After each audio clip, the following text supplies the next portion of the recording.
We're back for another episode of the Big Ten Live Show. Breaking news, Michigan has an NIL official program now, and much more coming up on the Big Ten Live Show. My name is John Diadamo. I'm going to be your host, normally host of 8 p.m., but we've been shifting things around in June. Mark Rogers is going to try to make it later tonight. He is flying back, so assuming all goes well with baggage and all of those wonderful things that are part of travel, he's going to try to pop by later tonight. But we don't have any time to spare, so the only thing I'm going to remind people to do before we break into this news is like, subscribe, and tell a friend. Well, we've been talking about this for 2 years. And now today, it was announced that the University of Michigan has announced a new NIL initiative. It's called Mpower, and let's break it down exactly how this is going to work. So Mpower, there are two goals of Mpower. Step one, establish a minimum stipend for all players, right? So just like Iowa has, Nebraska has, other schools have. We know about those two from the Jordan Palmer podcast, but I know that there's probably many like it. So goal number one, minimum stipend for all players. Great idea. Step two, connect players with donors and businesses for more NIL opportunities. We've talked a lot about some of the barriers to Michigan players with the Block M and some of the rights issues with that. Well, now Michigan is powering this initiative. Literally Mpower. Also, donors and businesses. Your Chipotles of the world, your Domino's Pizzas of the world, Dunkin' Donuts of the world, and building packages for these players. My guess, folks, because we have Michigan has official visits up the wazoo in the month of June, that Mpower is going to generate some additional money and an interest and recruits and commitments to the University of Michigan. We got about a minute and 41 second video that goes over it, but we'll just kind of show the video without. I don't think the audio will probably work, but just check this out here. I'm gonna share my screen, and here we go.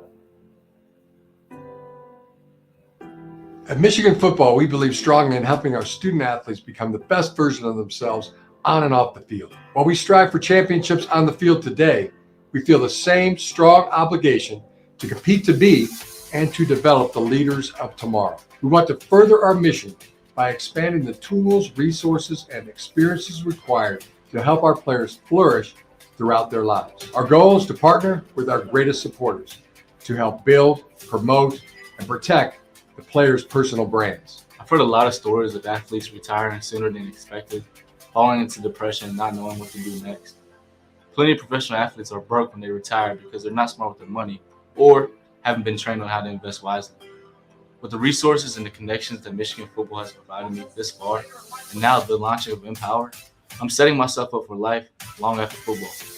My coaches and teammates have helped me to be my best on the field, but Michigan always AJ encourages McCarthy. us to be our absolute best off the field as well. With more and more businesses and branding opportunities available to us athletes, Blake Corum and the JJ launch of McCarthy. Mpower will help me maximize my full potential off the field while still allowing me to focus on being the best teammate I can be. There's the lessons that you are learning now, and every bit of adversity that you guys experience, whether it's at school, whether it's on the field in practice, or whether it's in games, that you're going to carry with you for the rest of your life. We are excited to announce the launch of Mpower, There it is. our Brand for Life program. Brand for Life program.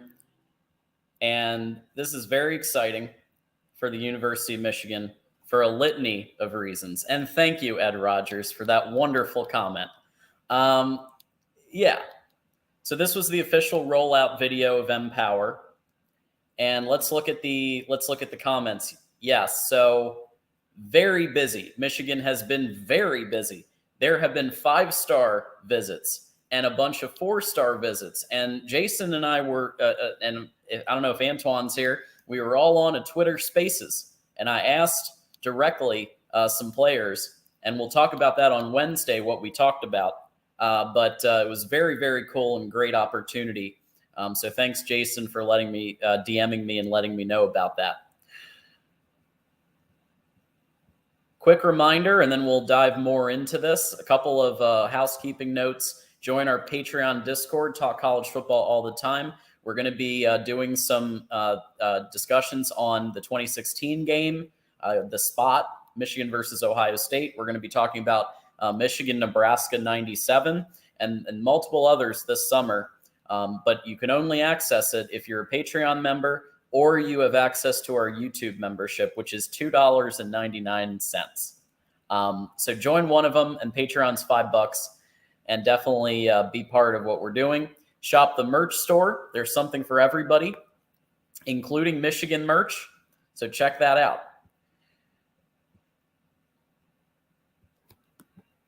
All right. And thank you to our sponsor, Aura. Protect yourself online. Let's get some more free trials going. And protect yourself with Aura. Help Mark Rogers. Help Voice of College Football. Back to the big news, Michigan. And we are going to take some callers, Michigan callers as well as others. So call the show. Let's chat. I've also sent the link over to our buddies in the media. We have our media group.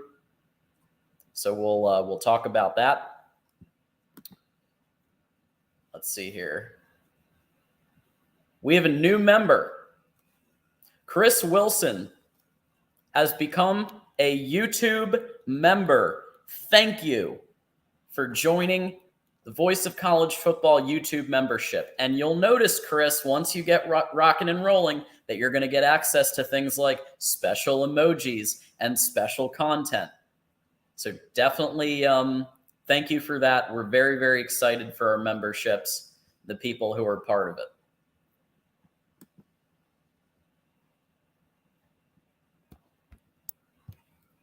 All right. Let's get some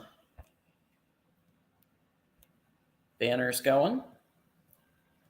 All righty. I think I have too many in this folder, which is why it is lagging. So, Mpower. What does this mean? Mpower initiative was just announced today. Michigan has officially announced it. And like I said at the beginning of the show, but we have a lot more people now. Mpower is the new NIL initiative that Michigan has announced. And there are 2 goals: a minimum stipend for all players and making it easier to bring together players with donors and businesses for more NIL. And the question I want to ask everybody is, how's this going to impact recruiting? It just so happens that Michigan has a metric ton of official visits. And what could this lead to as a result of those official visits with 5-star players, 4-star players, you name it? I mean, you could comment whatever the heck you want right here. I don't care. I just, the topics that we'll talk about on Wednesday will go way more into recruiting, way more into what Sharon Moore said about a certain transfer tight end and other things. We'll talk all about it on the Michigan show. We'll also talk Ohio State and what Ohio State is up to. So we'll go a little bit into the rivalry as we do sometimes. So, like we said, 2 steps, very cool, and something that Michigan has been looking to do for quite some time. Harbaugh is the one who announced it, and essentially the official word from the university is that the initiative aims to assist the next generation of Wolverine football players as they navigate internships, mentorships, entrepreneurship, and NIL through an in-house website and database. Okay, so there's going to be a website established, a database. Michigan's pretty good at setting those up pretty quickly, so I'm sure that they'll get that going pretty quickly. But this is a long time coming, folks, and everybody's been asking for it. Michigan is one of the largest alumni bases in the entire world. It's up there with schools like Notre Dame. And yes, Ohio State's in that mix too. But I'd put them up there with some of the biggest in terms of alumni with money. And they're all over the world, and they're doctors, and they're doing amazing things, and they could be connected. And obviously, businesses and business owners, CEOs, boards of directors, VPs of marketing. Going to be a lot of VPs of marketing on this database.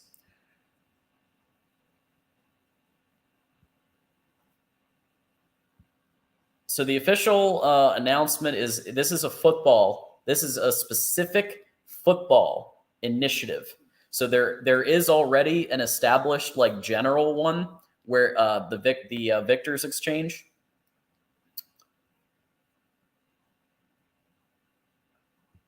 And yes, preview for Wednesday's Michigan Wolverines live show. We were all group chatting with some Michigan commits. What is the news? The breaking news is that Michigan has announced a new NIL initiative called Mpower. Okay, we played the video a little while ago. It is a football initiative. Jim Harbaugh announced it alongside, obviously, players like Blake Corum and J.J. McCarthy. And it has two goals: to establish a minimum stipend for all players and to connect players with donors and businesses for more NIL opportunities. So I think that this could be a major aspect of what's happening in the NIL sphere, and I think Michigan is establishing that with the money and resources that the alumni base has, the businesses, the CEOs, the C-suite. This is pretty cool. I'm going to post a link here. Call the show. You don't need your camera, but I'd love to chat this news or our next topic. So our next topic, and we can come back to this, call in, ask, we can talk about Mpower if you want. Obviously a big breaking news story just this afternoon that the NIL initiative, football specific NIL initiative was announced. But here's what else we've got today. As we know from the rapid fire show the other day that as you probably noticed, I was a bit frazzled because I was coming from back-to-back meetings and I was about to go do personal training, and I squeezed in an hour to host for Mark.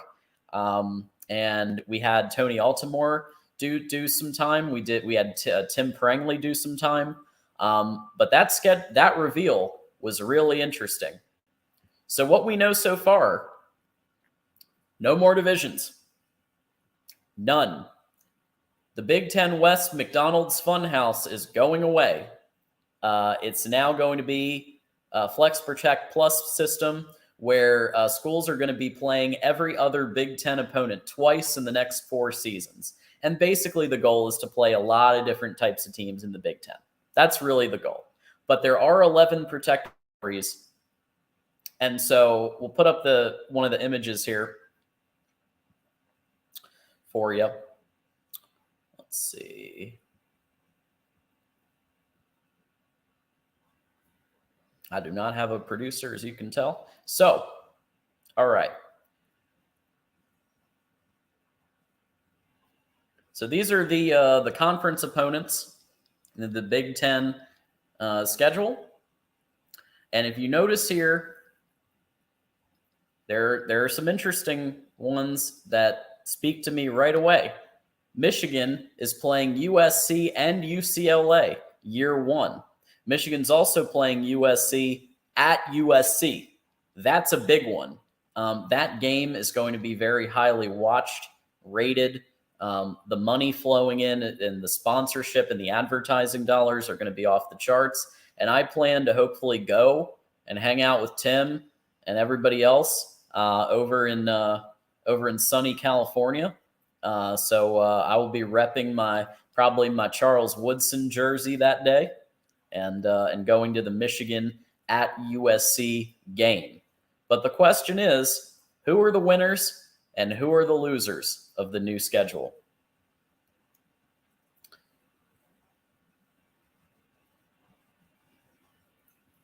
Flex Protect Plus sounds like top-of-the-line garbage bags. Well, it's I think some teams feel like they're top-of-the-line garbage bags with how the schedule was rolled out. Argraw, we should be getting back to normal at some point. But as we said, Mark Rogers is going to be taking some days in June, vacation days with his family. So you're going to see more of me. You're going to see more of Tim and Tony and Rick and others, Corey Bratta and others, as we fill in for him from time to time. But he is supposed to be on tonight later for the USC show and a little bit of Big Ten show as well, we hope. So we'll see how the travel situation goes. But let me ask you this.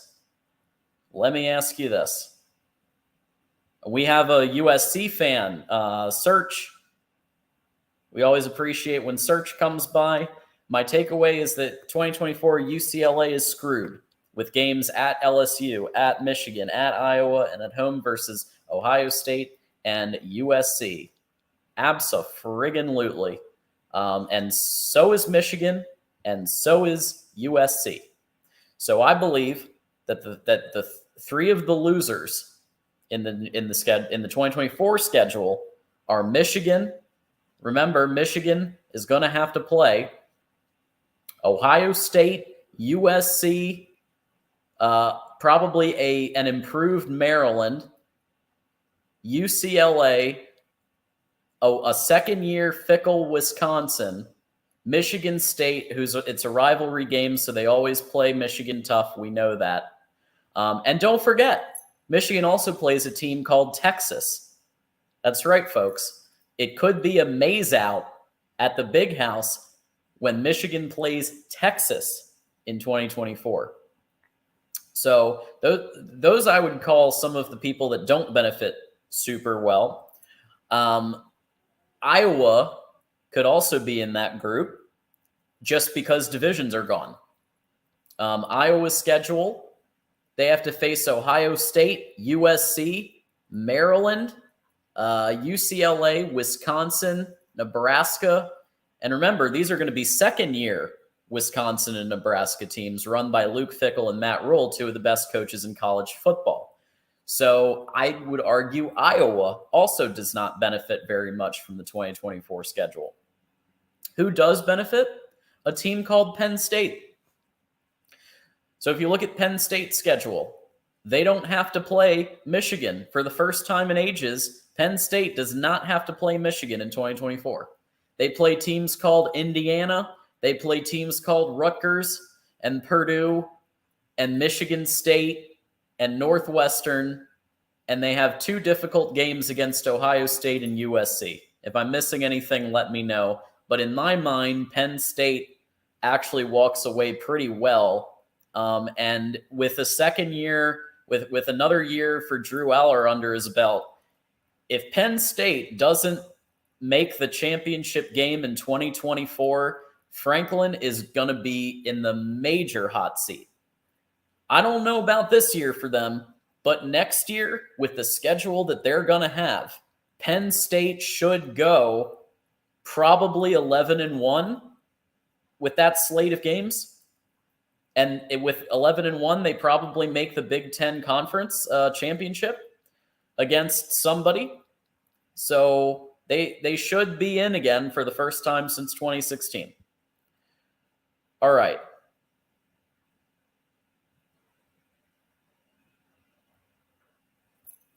I'm putting the link in the chat. Please call in. No camera needed. Who are the winners? Who are the losers of the 2024 schedule? As a recap, for those, because that we continue to grow in viewership as we go here. Our first topic today was the breaking news story. And by the way, my name is John Diadamo. I'm not Mark Rogers. He'll be coming on later, we hope. He's flying in right now. So assuming all goes well with his travel, Mark Rogers will be on later. and he has the USC Trojans live at 11 p.m. Eastern. Our first topic of the day was Michigan's breaking news that they have announced a new NIL football initiative called Mpower, which is the goal is to get a minimum stipend for players and to connect players with donors. And we talked about the fact that that could be a pretty major thing in terms of additional viewership, in terms of additional everything, really, additional commits. And as we know, Georgia has 15 5-stars? Michigan needs to catch up a little. I'm not saying that they have to be 15 5-stars, but I'm saying you want to win titles and you don't want to fall off too hard in 2024 and beyond. Then you got to make a run on some of these 5-stars like Wingo that have been official visiting Michigan lately. And Mpower could be part of the secret sauce to doing that.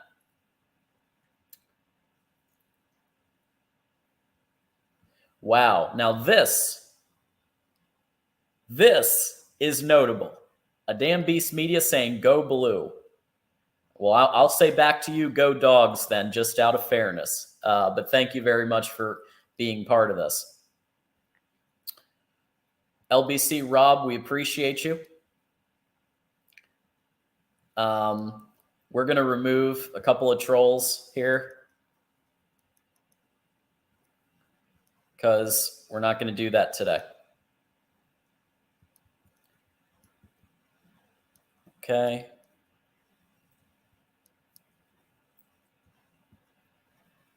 Where is he? I don't know. Anyway. Okay. So let's see here. Orgraw. Glad to see he's pulling for PSU. If you're talking about me and 2024, I think that PSU, Penn State, has a damn good schedule in terms of simplicity. Compared to Michigan, USC, UCLA, Penn State, their schedule doesn't look too bad.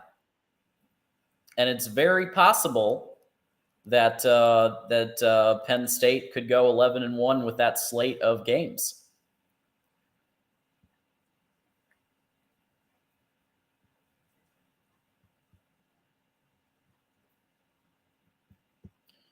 All right. Well, thank you for that. And by the way, I when Georgia's playing Ohio State, I'm rooting for Georgia. So there you go. Go blue. I'll never wear scarlet and gray again. And by the way, this is a really cool avatar. Mark pointed it out on Wednesday's show.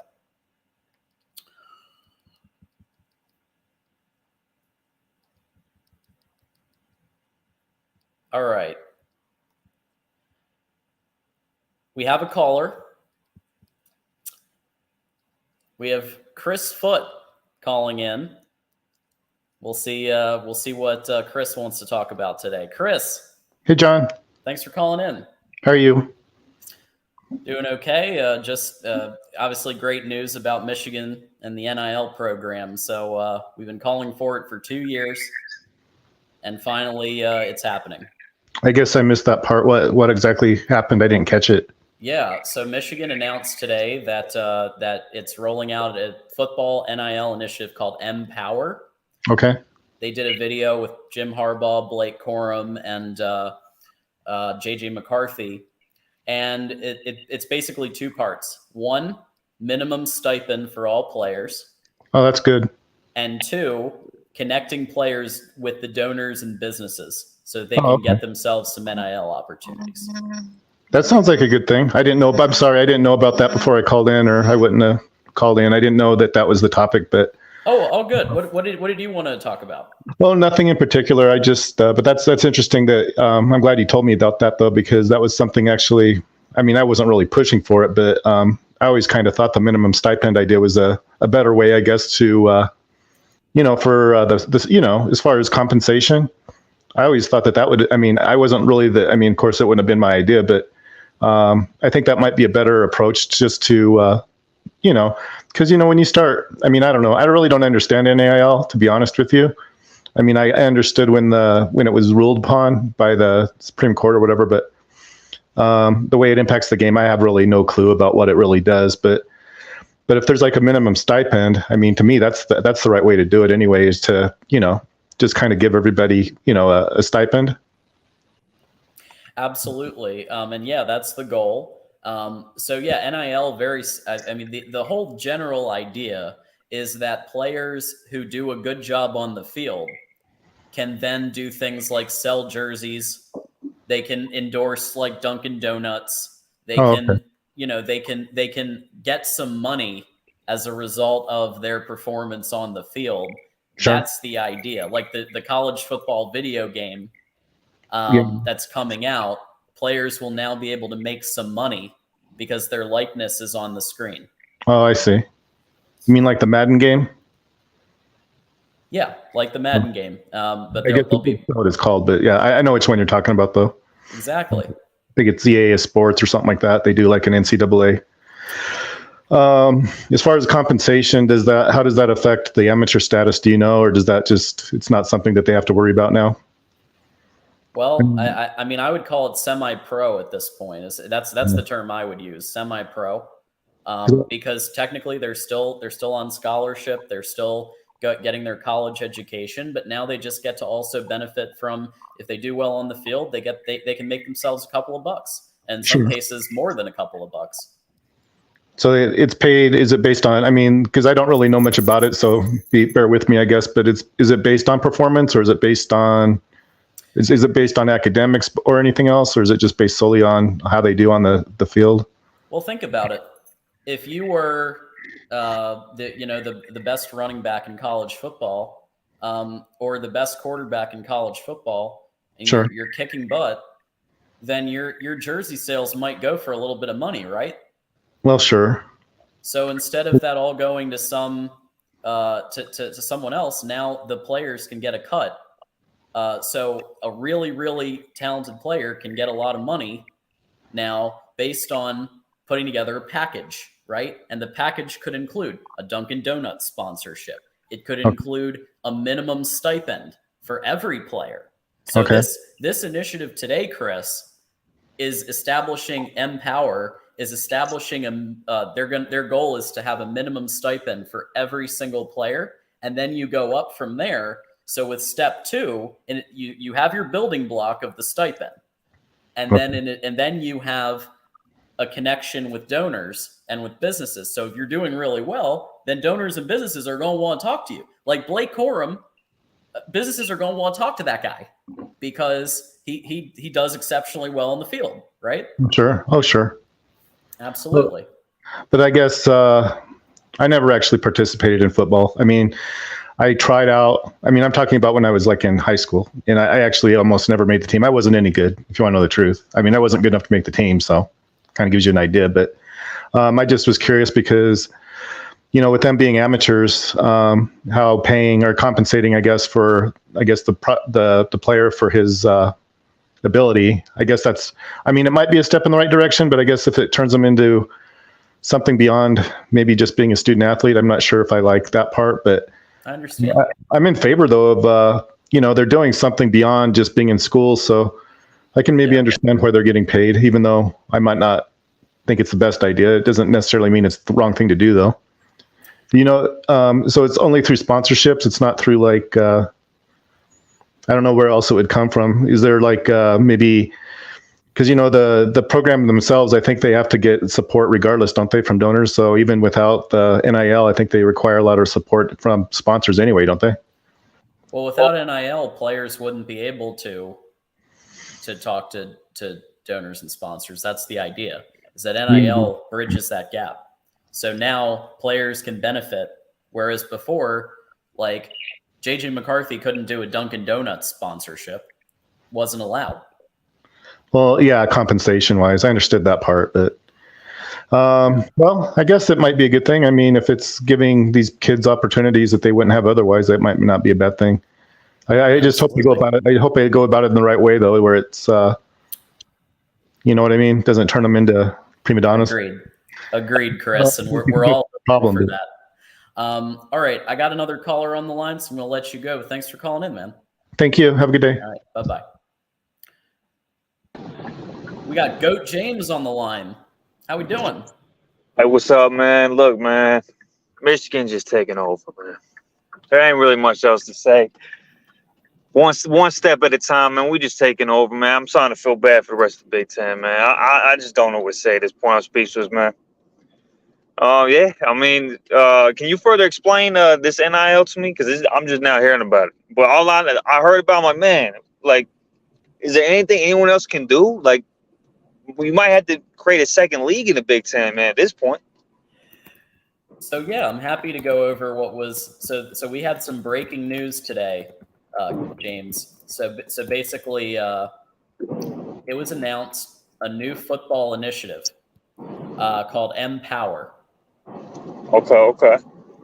Already got a nice ring to it. Keep talking. Mpower, right? And so essentially the idea behind it is, number one, that every player will get a minimum stipend. Just like Iowa does, just like Nebraska does, just like other schools do. And it's going to eventually become every major school that does it. Now Michigan is competing by having a minimum stipend for every player. That's goal number one.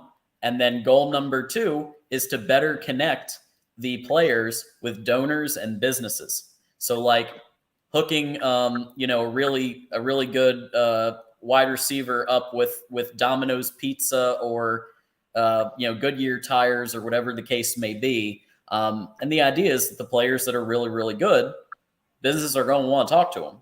Blake Corum, everybody's going to want to talk to Blake Corum, right? Like JJ McCarthy, So now it's just really making it easier. Hey, man, don't be surprised, man. The more that this happens, it's like a snowball, man. It goes down the hill, just gets bigger. Don't be surprised, man, if Ohio State might petition to lead the Big Ten. You know what I'm saying? Because the gap going to just keep growing. Like they might just be like, hey, we got to get out of here.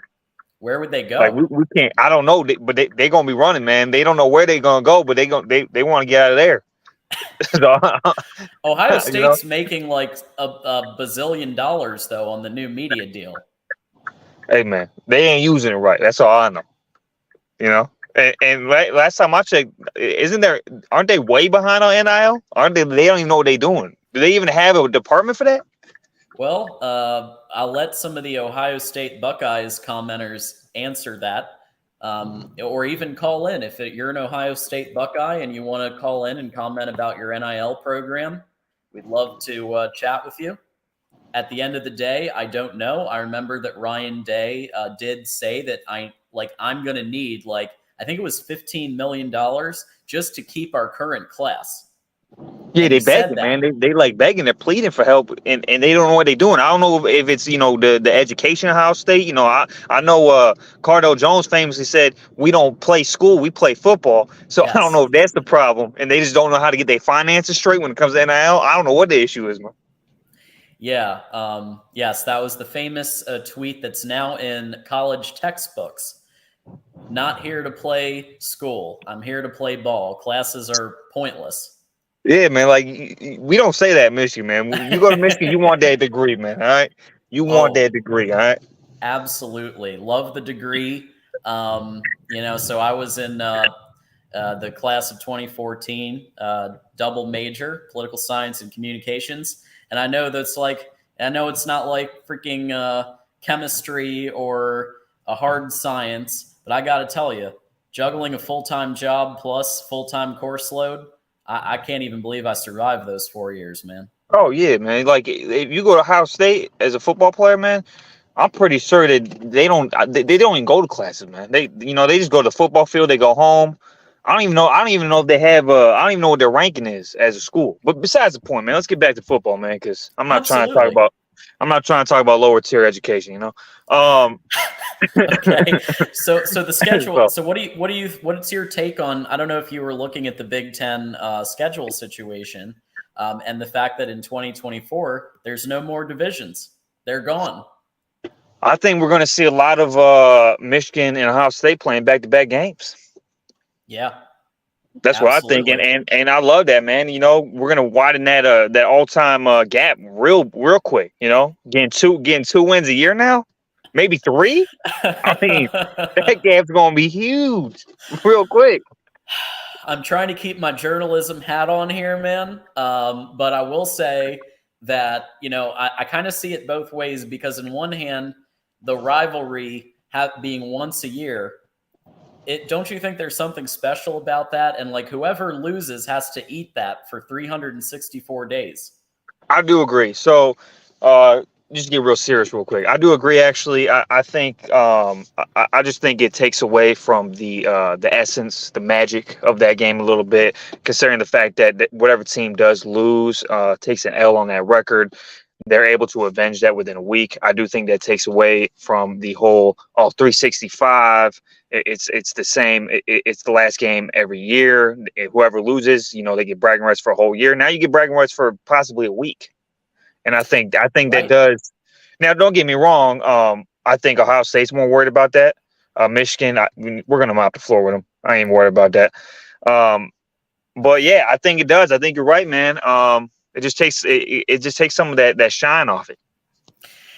So let's dive into that statement a bit because I think it's interesting. You do have the hypothetical possibility of playing 3 times Michigan versus Ohio State. Now let's dive into kind of where Michigan's program is and Ohio State's program is. So as we know, Michigan and Maryland are both returning their quarterback, right? JJ McCarthy, Talia are both back, but most other teams have a quarterback issue. Oh yeah, Ohio State is one of them. Well, I will be hesitant to say they got an issue till I actually see them play because when it comes to quarterbacks, I don't know if they sell their soul every offseason, but every quarterback they put out there the last, I say even 20 years really, just is either a decent, really good to, just elite. So until I see them actually play, I'm not gonna make a judgment call, but I will say even if whoever gets out there, and even if they are good, I don't think they're going to be as good as CJ. And I still think that there's going to be a gap between that quarterback and JJ McCarthy on an experience standpoint. So with Ohio State, I think we got to be more hesitant on judgment when it comes to their quarterback situation. I completely understand. I'm just telling you they're in a quarterback battle right now with Kyle McCord and Devin Brown, and neither one has emerged. Kyle McCord had the entire spring to emerge. Which is unusual, by the way. Right. For Ryan Day. Ryan Day usually picks his guy. So Brown was injured. So that makes me think that McCord was probably the favorite, but he didn't really light everybody up. And then, I think... When you watched his spring game was not that impressive, honestly. Right, exactly. So I don't know. I think it's going to be McCord because at the end of the day, you can be mid and still look really good with the 5-star wide receivers. Yeah, I hope they pick the statue. But their O-line. So I don't know how I feel about their O-line. I don't know if it's improved enough where a semi-okay quarterback can look great. Whereas, I will say that most of the Ohio State quarterbacks in the last 20 years, even if they weren't amazing, they looked fantastic because they're throwing to these wide receivers, or they're, in the older days, they did the dual threat quarterback. Like Urban loved the quarterback read option where you had a running quarterback. There's 2 things there, right? One, the O-line, the pass protection has been spectacular, especially under Ryan Day. It's just been arguably the best pass protection in the country. A lot of that has to do with they've had a lot of stability on the O-line, and that's one thing this year they're just not going to have. They have to replace 3 out of their 5 O-line. I don't think it's 4. I think it's 3 out of their 5 O-line. And so a lot of the reports that were coming out of spring when it came to their O-line is their O-line was getting whipped up a lot. Secondly, your dual threat point. Kyle McCord's not a dual threat QB. Like he's another. If he ends up being the quarterback, he's another statue quarterback. Stands. And I would actually argue he's more of a statue than CJ is. CJ could run. He just chose not to. He just chose not to. But he can move. Everybody saw him running in that Georgia game. And he also ran against Northwestern. Remember that? So he was able to run. It's just that they were selective in utilizing it. And I don't really understand that. It makes sense against some teams, but like Michigan, why wasn't he running more? You know, like he has the ability. Honestly, we saw it against Georgia. That was his game that he used to get to the second pick of the draft. I'll tell you what it was, man. Yeah. We just scared the shit out of that guy, man. He was just terrified. It was like look, it was like, you know, a little cub or something in the woods, man, and mountain lion come out. Like you petrified. That was him, man. Point blank period. He was too scared to run. I mean, I don't know what explanation you could really say it was. Because he could if he wanted to. But I just think the gap, I think this year specifically, I don't know about going forward, but this year there's just gonna be a gap between Michigan and Ohio State. We got all the experience coming back. We even added to that through the transfer portal. I don't even want to talk about Ohio State. I just think it's a waste of time. Well, let's talk about let's talk about Michigan Wolverine Jason Moose's $5 super chat. Oh, let's do it. Big weekend for Michigan recruiting. More commits coming. Stay tuned. Oh, I told you, man, they taking over, man. I'm telling you, like teams might want to lead the Big Ten, man. They might want to because it's going to become pointless. So I was going to hold this for Wednesday, but since we're on the Michigan topic, so Jason actually showed me a Twitter Spaces chat that was going on with Luke Hamilton and Jake. I forget how to pronounce his last name. Gornera, O-lineman, interior O-lineman, and they said, because I asked the question, James, I asked the question, when you're talking to recruits, because they're already committed. So what do you tell other recruits? And you know what they said? What? Why not Michigan? Yeah, seriously, why not? Why Michigan? How about why not Michigan? Exactly. And I mean, you think about the results on the field, and you think about the 2-time Big Ten championships, 2-time beating Ohio State, and 2 playoff appearances. I understand the TCU game was a disappointment, but guess what? It happens. We were Blake Corum away from 2 additional touchdowns, and everybody knows it. Okay?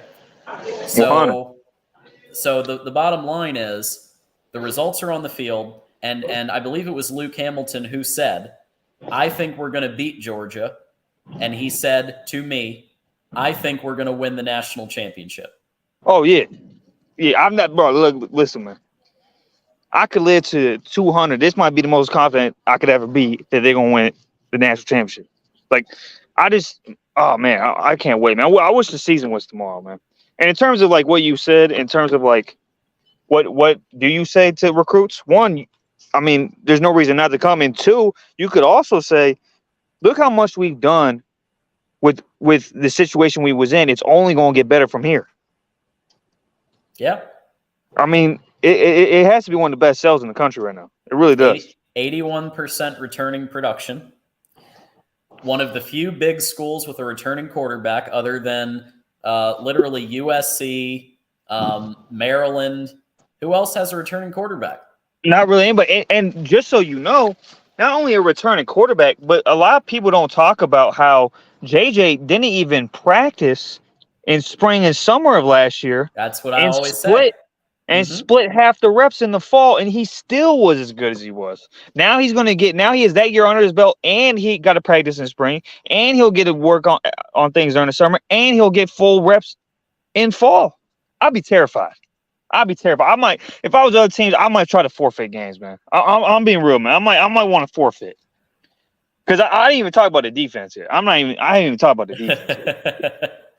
So what do you make of the defense then? I think the defense is going to be the best defense in the country next year. Okay. Right with Georgia. Georgia, I got to give Georgia's credit. Yeah. But I think it's going to be 1A, 1B, Georgia, Michigan defense. They return pretty much everybody. They really just have to replace the other cornerback spot. We'll see how that goes. But other than that, I mean, man, it's going to be really the third year under the same system, but the second year under the same coach, right? Right. It's the Raven style, multiple defense, and kind of equal man zone, and they do a great job. And Mike McDonald set the tone, and then you now have 2 years of Jesse Minter. It's always nice to have a returning D coordinator to keep the tone. You don't have to install a brand new system because, as our buddy D4 Sports, who's an actual coordinator, tells us, it takes actual game time, like multiple games, to install a new system. So it's good to have the same one. Well, not only that, but he's a young coach, right? And I feel like he got a lot of extra experience last year, especially. I think he learned. I think he looks back on probably that TCU game and realizes there were some things he probably could have tweaked or done differently. And he's going to be more confident. Absolutely, it's going to be more established. Pretty much all the players are back. Yeah, and you don't have an offensive coordinator calling Philly specials to let you down anymore, because now it's Sharon Moore the whole way. Sharon Moore is the only coordinator. Jason Moose is joining us, so we're going to continue the Michigan Wolverines chat here. Hey, man, look at you. That's what I'm talking about. Hey, Jason. Can you guys hear me? Yep. Is it too loud or nope, am I good? You're good, man. Okay. Yeah, John, these guys don't know what's coming, man. They really don't know what's coming. They really don't, man. They really don't, man. Hey, this is like a hurricane coming, man. Evacuate now while you can. Ask John. I've been going hard on recruiting on Twitter, man, like constantly. And I know I'm, like I said, me and John, like John was saying earlier, me and John and Antoine were talking to Luke Hamilton and Jake Warner and chat, and he was saying a lot of good things about Michigan recruiting coming up, and a lot of positives. I'm not really going to get into details about it, but they just got a. That's all I'm saying. They just got. I forget what site it was, but they just got a crystal ball or one of those for I forget his name. It's a 4-star of Ohio that has Ohio offer. Yeah, well, there's crystal. And I'm just like, man, what are we just? A lot. Is this like a buffet? We just taking what we want? You know what I'm saying? A lot of positives. That's all I'm going to say. We do know that not every single one of these folks is going to Michigan because other schools need people too. And Michigan's going to eventually get full. And people can get the leftovers. We're not going to get everybody. That's just leftovers, man. You can't look, man. Your stomach can only fit so much, all right? It's going to be leftovers. The way I look at it, if you're going to lose players, you want the top quality people. You're okay with losing the less quality people. Well, Jason, you were on this with me, and you heard them say we kind of have our guys at most of the positions. You remember that? Yeah. So they said that for sure. So you're gonna see some drop off to like Oregon and other places because they said right on the Twitter Spaces that we're getting to the point where we're going to be good at most of our positions. As far as offensive linemen, I think we're probably going to get one more, and I think that's going to be it. And I think do we even need that though? I mean, we're probably not. I mean, this O line is so deep. We want this guy. Trust me, we want this guy. You need the depth. You need the depth. You do, but bro, like the depth is crazy right now. Like this O line, the O line going into this next year, man. Maybe even can I say his name, John, or you want me to hold off on it? Go for it. Okay, the guy that we're possibly getting, and he's already, and it's a high percentage. He's 80%. He's 80% crystal ball to Michigan. It's a big Texas guy, 4-star, high 4-star, Warren Bennett, Bennett Warren. Yep, he's 6'8". He's 6'8", 330 pounds. Dude's massive. He's going to be a beast if he gets him. So here he is. Okay, out of Sugarland, Texas. He has He's already NFL size already. Number 5 offensive tackle in the country, according to 247 Sports, and 13 in the composite. And he is, according to 247, he's still. This might not be updated. But as it's still 50% Michigan and 50% Texas A&M. So this might not be updated yet.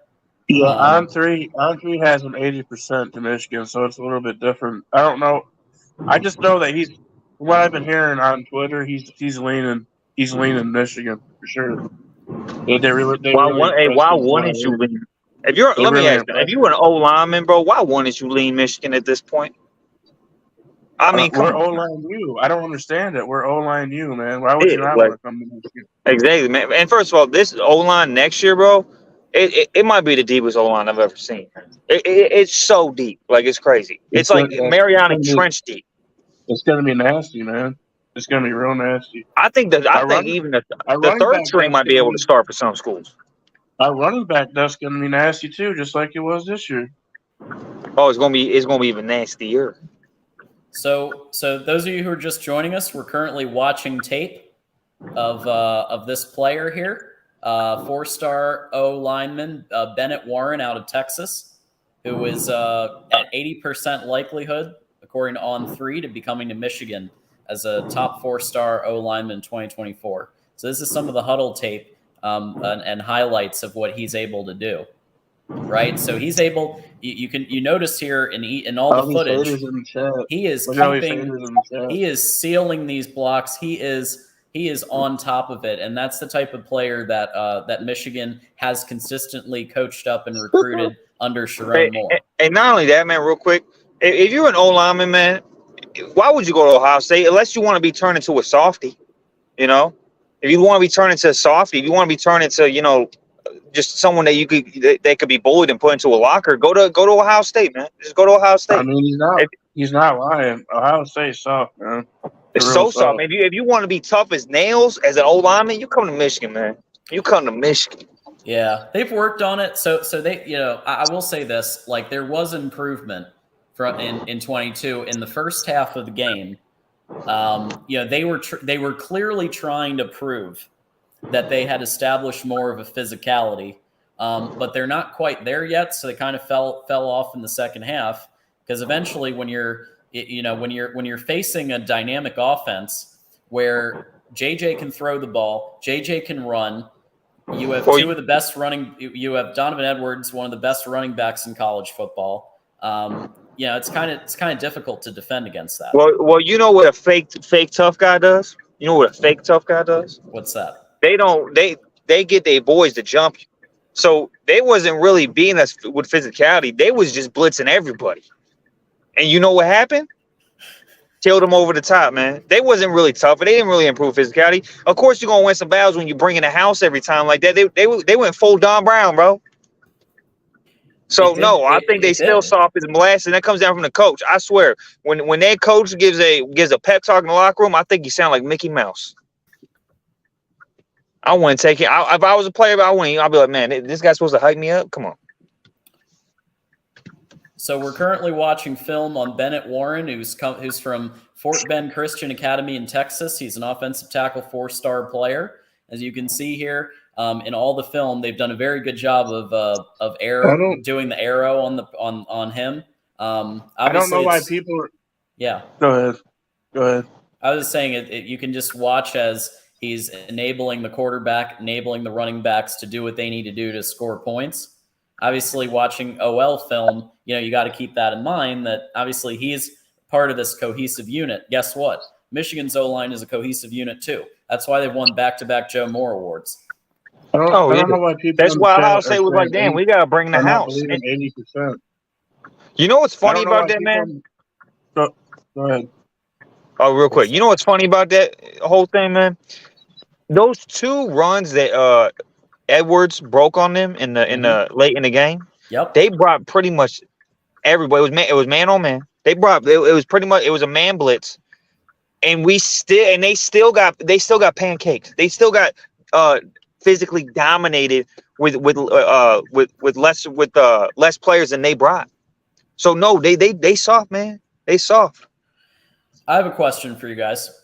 So we started the show with the news that Michigan has announced a brand new football NIL initiative, Mpower, which is the goal is really to establish minimum stipend for players and better connect players with the businesses and the donors so they can get more opportunities for sponsorship deals and all kinds of things so they can better themselves financially. How do you think that's good? Like, what do you make of that news and how it's going to help Michigan? I mean, players already had all the incentive to come there. Now they just got that. That's icing on a cake. Like, you got a great cake. Now you want that premier icing. That's what they got now. They got the premier icing to put on the cake. That's what I'm saying, Antoine. Antoine, these people don't know, man. They're just sitting here laughing. They don't even know what's going on. What's about to happen. And we're talking maize and blue ice cream cake, right? Not just any cake, but we're talking. Yeah, we talking cake boss. Like we hired cake boss to do the cakes. And we're not just going by what we hear. Me, Antoine, and John have actually heard from the horse's mouth from actual Michigan players about this stuff. So that's a pretty good source. I think if anyone will know, it'd be them. I believe their word over anyone else. So anybody who is talking smack in the comments right now, call the show, because the only people who have called the show who are on right now are Goat James and Jason Moose. Feel free to give your Buckeye perspective or Penn State perspective or whatever. I don't call in. Ohio, they ain't gonna call, man. They know what's up, man. It's a losing effort. Like, why even do it? We do it's full of keyboard warriors. That's why. That's all they do is talk, but they won't get on the mic. I do want to honor. We have a $10 super chat from our friend Lemansky, who's always very supportive, Iowa fan. And Lemansky is saying that the Texas legislature is passing laws so they can position funding without any links to potential college guardrails overall. No wonder Nick Saban is disgusted with Jimbo. Interesting. So yeah, Texas is an interesting bird because, you know, Texas A&M is the last couple of years has been very high in the blue chip ratio, but very low on the wins on the field, especially last year. They didn't make a bowl game, but they had one of the highest blue chip ratios. Well, this is a argument for character versus just buying a player. Yeah. And I think that's why Michigan took a little longer to get in the NIL game, because they wanted to do it the right way. They didn't want to just show up to a recruit house, but hey, you come here, you know, you're pretty much saying you're entitled. They made their players entitled, and you see that in the reports coming from locker rooms and all that stuff.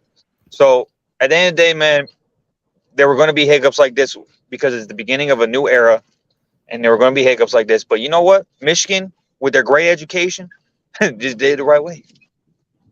Antoine, and that's why I think we'll get West and Scott, because I think they're starting to realize that they're not going to get the right coaching, you know, at Ohio, man. You see what Michigan did to them last year on defense. So I think they're starting to wise up. Yeah, you're getting cooked over the top. You got Ohio State can't recruit defense, according to Antoine. And I would say that, you know, teams like Michigan and Georgia do very well with D linemen and with defense in general, with cornerbacks. We've been talking about Owen Wafel.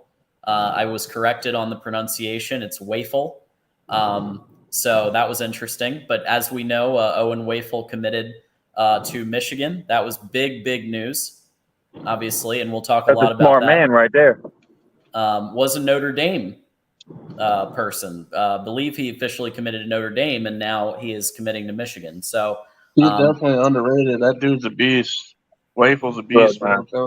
But man, he was at Notre Dame. Here's what happened, man. He's at Notre Dame. He's like, what was I thinking? Like, what decision did I make here? And then he's like, you know what? Let me go where the grass is greener, where it's ever growing. You know, I'm gonna go to Michigan. That's what happened. Absolutely. Reminder, for those of you who are just joining us, we keep growing in viewership. We appreciate that. Keep sharing with people, liking, sending to friends, putting on social media. My name is John Diadamo, and I'm hosting until Mark gets here. He's been flying in today, dealing with travel stuff, so he's asked me to fill in for now, but he'll be coming on later tonight, definitely for the USC show at 11 p.m. Eastern, 8 p.m. Pacific, USC Trojans Live with Matt Zemek. That's all. You always learn something every week with that show. But like, subscribe, tell a friend. Do what Jason does. DM me if you've got stuff and you want me to know about it and potentially talk about it on the show, DM me. Jason does it. Antoine does it. We may not always agree on everything, but if it's interesting stuff, I'm probably going to talk about it. I may have already put it in the outline. So DM me. Hey, real quick, man. Yeah. Well, as good as this is what I want to talk about too. As good as the D-line was for Michigan last year, this D-line this year going to be even better. It's going to be even better. I think, Chris Jenkins, I think Kenneth Grant, I think Mason Graham, bro, I'll just go down the list, man. Like, I think it's going to be bigger. I think they're going to be bigger, stronger, more athletic. It's just, man. I'm going to tell you who to can't watch say out for. I'm going to tell you who to watch out for. Big number 78, Kenneth Grant. That's going to be the guy to watch out for. Because I think he's going to have a breakout year. Dude's a monster. He's a monster. Joining us here on the Voice of College Football, friend of the show and Penn State fan, Argraw's here in the house. Hey, Argraw, how you doing? I'm not too bad. How are you? Good. As much as I enjoy the Michigan talk, I kept posting the link because I was like, well, I'd love to have a Penn State perspective, Ohio State perspective, so I'm glad you called in.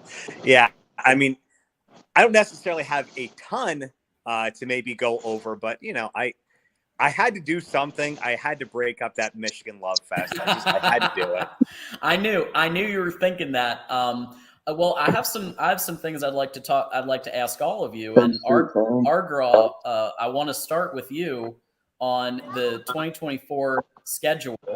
So the other day, as we know, we had the schedule reveal show, and we have some interesting opponents. And I kind of argued at the start of, I don't know if you saw at the start of today's show, that Penn State actually benefits kind of well from the 2024 schedule. They don't have to play Michigan, right? That's a big one. They're playing teams like Indiana, Rutgers, and then the toughest games I see are Ohio State and USC. So you said that real respectful, John. Why don't you really tell them what their schedule is like? No, it's. Too nicely. There's some tough games, and look, yeah, I know. I would imagine. I was going to say I'd imagine that maybe that 2024 schedule is almost as bad as that 2023 Michigan schedule. Hey, I knew that was coming. You can't say both of that, them. guys. We know. We play cupcakes every year. I forgot. Look, the schedule itself. They do lose Michigan for the 2024 season. Obviously, they play them the following year. So it looks like the way that it's set up now, it's just going to be every other year. They're either going to get Michigan or Ohio State. It'll just sort of cycle back and forth. But they are picking up USC, so it's not as if it's that big of a drop off. USC, I would not say you. That's a huge drop off. Obviously, no. You know what I'm saying? That's a gigantic drop off. That's like that's the Grand Canyon. It's on the road too. Can I ask a question? Is USC ever going to play Michigan at the Big House? Had they ever played it? Was it one time maybe in history? I'm sure USC. What's going on with that? At the Big House in what would it be? 2026 or 2027? Probably. Well, they got to play them now. Probably. It's a matter of when are they going to play them? I guess I imagine it's probably going to be no farther than halfway through the season. Let them come to the Big House in November. Let them do it. I keep hearing Michigan's ducking USC, but it seems like it's the opposite to me. I don't know. I could be wrong.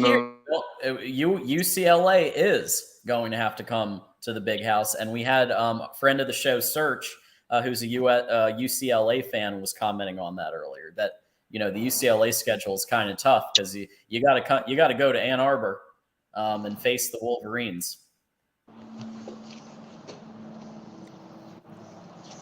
Let's see. As far as I want to see them come and play in cold weather in the Big House. It's packed with 110,000 plus, and see how they do.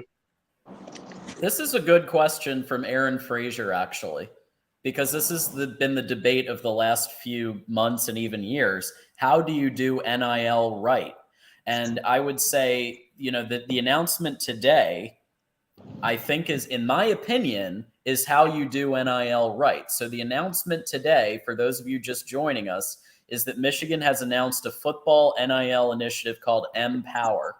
And so the idea is very simple. It's to establish a minimum baseline for players. And then if you do well, you're going to get connected with businesses who, by the way, they're going to want to talk to Blake Corum. They're going to want to talk to J.J. McCarthy. They're going to want to talk to Will Johnson. They're going to want to talk to the people that perform extremely well on the field. So I love that. That, I think, is what NIL should be. You have a minimum, but then you have the really good performers, the Caleb Williams of the world, as we're going to have a friend of the show, Tim Prangley, join us in a minute here.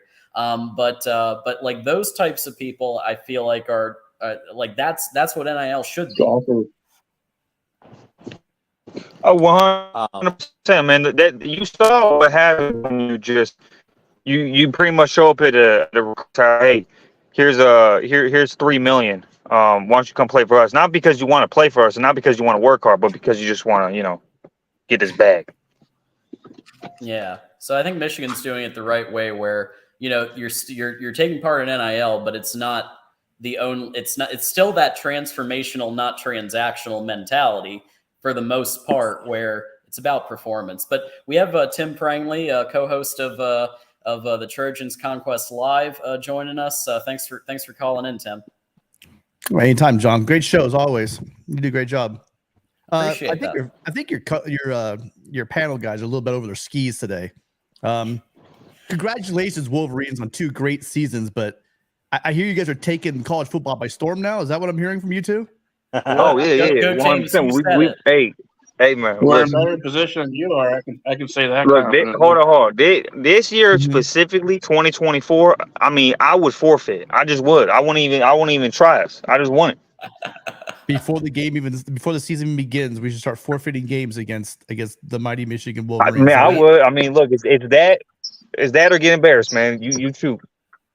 Wait, hold on. Let's put a little sanity in here. We probably won't get to the USC game because they say we cancel all our games with Pac-12 teams. Hold on, because Michigan. Let's wait. Let's talk about canceling games, because you are the king of canceling. You guys are the canceled games. We were like it was a pulse. You guys are canceling games. That's what I said.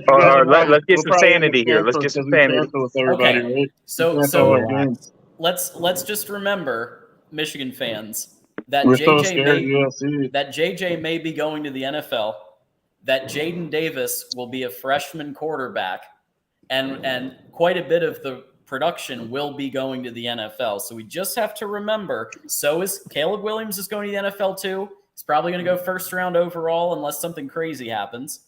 So USC will also have a quarterback to break in, but at the end of the day, like, let's just remember, Michigan is not going to be the same team in 2024 in terms of quarterback play, because you at least it's going to be a couple games learning curve.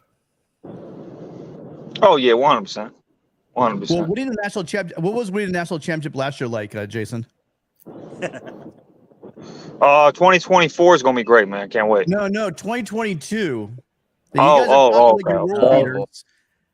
He's making national championship. Was USC in the college football playoffs those 2 years too? Jesus Christ! Where was USC at? So here's my question for you. Let's hear it.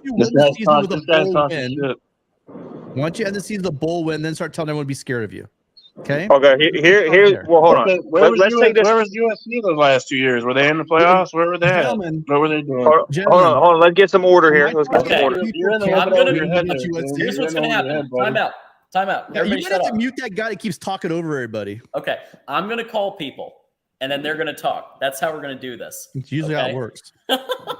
So who was next? Jason? Was Jason gonna do a final point? I could go. Okay, go James. 1 point. Okay, I'm looking at this from a purely logical perspective. Okay, you look at where Michigan was last year, right? Okay. You look at what they have returning. They return more production than anybody in the country. Yet they were arguably the second best team in the country last year, when nobody really expected them to be. And then this year, they take that same team, pretty much the whole same team, with more depth, with a second-year quarterback who didn't even practice in the spring, didn't even practice in the summer, split reps in the fall. why wouldn't they be one of the picks to win the championship? I agree with you on JJ actually having a real spring where he didn't have a real spring. He also he's going to have a real fall, whereas he was competing with Cade for the ones all the way through the second game. So I take your point there. Tim, go. There's a reason polls have him at number 2 in the country. There's a reason for that. I'm having a really good laugh at the fact. I mean, you guys, trust me, there's USC fans that are idiots, just like what you guys are saying right now. Okay, I'm going to tell you right now, nobody's going to be forfeiting games against Michigan. Okay, you guys got a good team. You're going to win games next year. But to come off the way you got losing to TCU, and then now walking around like you guys are the best team in the country, and that people Ohio State better be afraid of you. I think that you need to slow down a little bit. Why wouldn't they be afraid? Hold on. Why wouldn't they be afraid? They lost their quarterback. They lost 3 of their 5 O linemen. They have to go to the big house. They had to play the same team that beat that ass at their house last year, and is deeper and is more experienced. I mean, it's very logical to say that they should be afraid. Okay, Tim, go.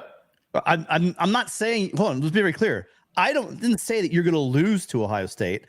You guys are coming on the show and telling people they might as well just forfeit because you're going to win. That's the idiocy I'm talking about. That's not what I said. That's not what I said. I said that. Around here. Okay. Yeah. Okay. Yes. Go. James did say that. Jason, do you have a point? I'm just saying that he keeps bringing up the playoffs. Yeah. Yes. You're right, Tim. We haven't won a playoff game yet. But you know what? We've been to back-to-back college football playoffs. So even though we didn't win yet, that's a hell of a lot of improvement when we had the last couple of years before that. So my thing is to you is you're ripping on Michigan, but what has USC done the last 2 years? Where have you guys been? Now rewind the tape, Jason. I got you. Your point was made. Rewind the tape, Jason. When was I ripping on Michigan? When are you not ripping on Michigan? No. You ain't. No. Hold on, Jason. Answer the question. When did I rip on Michigan just now? You just talked about great how we lost to TCU. Pardon? You just started talking about how we lost to TCU. Yeah, you're not ripping on Michigan. Is that ripping on them? It's this. Hey, Jason. Yeah, pretty this much. is not hard to do. Well, I think when you say Tim, not hard to do. Well, I simply said. Well, Tim, I think when you say things like, why should Michigan be considered a national championship fit? Why should Michigan, why should anybody be afraid of Michigan? I think when you say things like that, that could be taken as ripping. Okay. So listen, all I simply pointed out was, did you or did you not lose to TCU? Yes or no? Yeah. Yes. You lost, right? So that's a yes. I think that was a yes. How is that ripping on you? Well, when you're using that, hold on.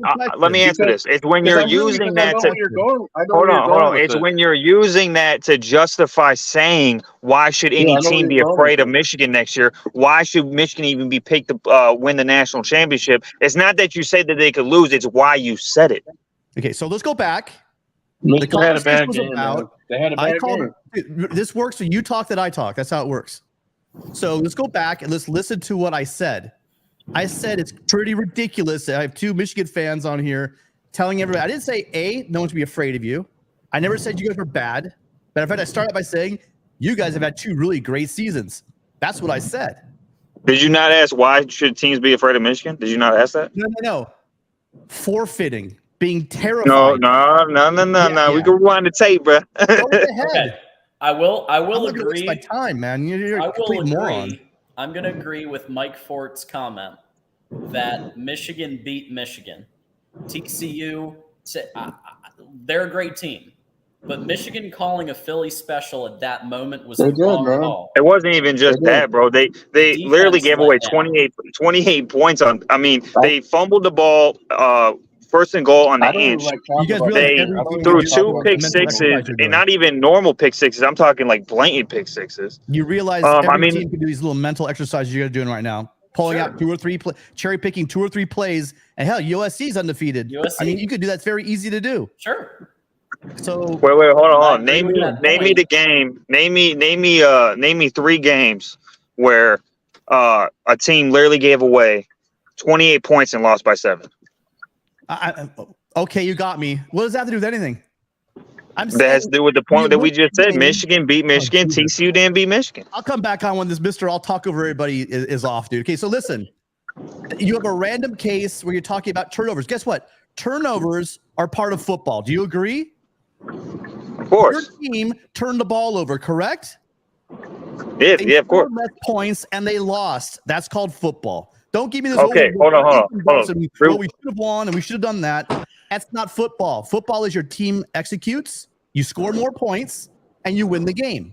Am I wrong? Yeah, of course. No, you're right about that. But hold on real quick. What are we talking about then? So there's turnovers. Then there's situations that are very unique, like fumbling the ball, first and goal on the inch-yard line after you should have had a touchdown. By the way, it shouldn't even got to that point. Also, you threw two pick six. You threw two pick six, not turnovers, two pick sixes, and not normal pick sixes, just blatant dumb mistakes by your quarterback. You do a Philly special when you're with. I don't even remember what yard line they were on. It was like the third. I forget what yard line it was, but the point yeah. So. Yeah, it's actually a very unique case of a game where you could 100% say that team beat itself, especially considering the fact that they lost by a touchdown. Unique in the fact that you're claiming poor execution and bad coaching for the reason why you lost. Yeah, so they beat themselves. Then you just admitted it. Poor execution and bad play calling is not unique to a loss. It's a loss. Okay, name me 3 other games where that's like that. I don't know. I don't care. What's your point? There we go. Wait, you're proving nothing. You're saying it's so common you should be able to name 3 games. Random stat. And say, there you go. We should have won the game. Hey, name me 3 games like that, bro. I'll wait. Okay. Let's take this historical point where Oklahoma was under Lincoln Riley after the second playoff appearance. I see parallels, right?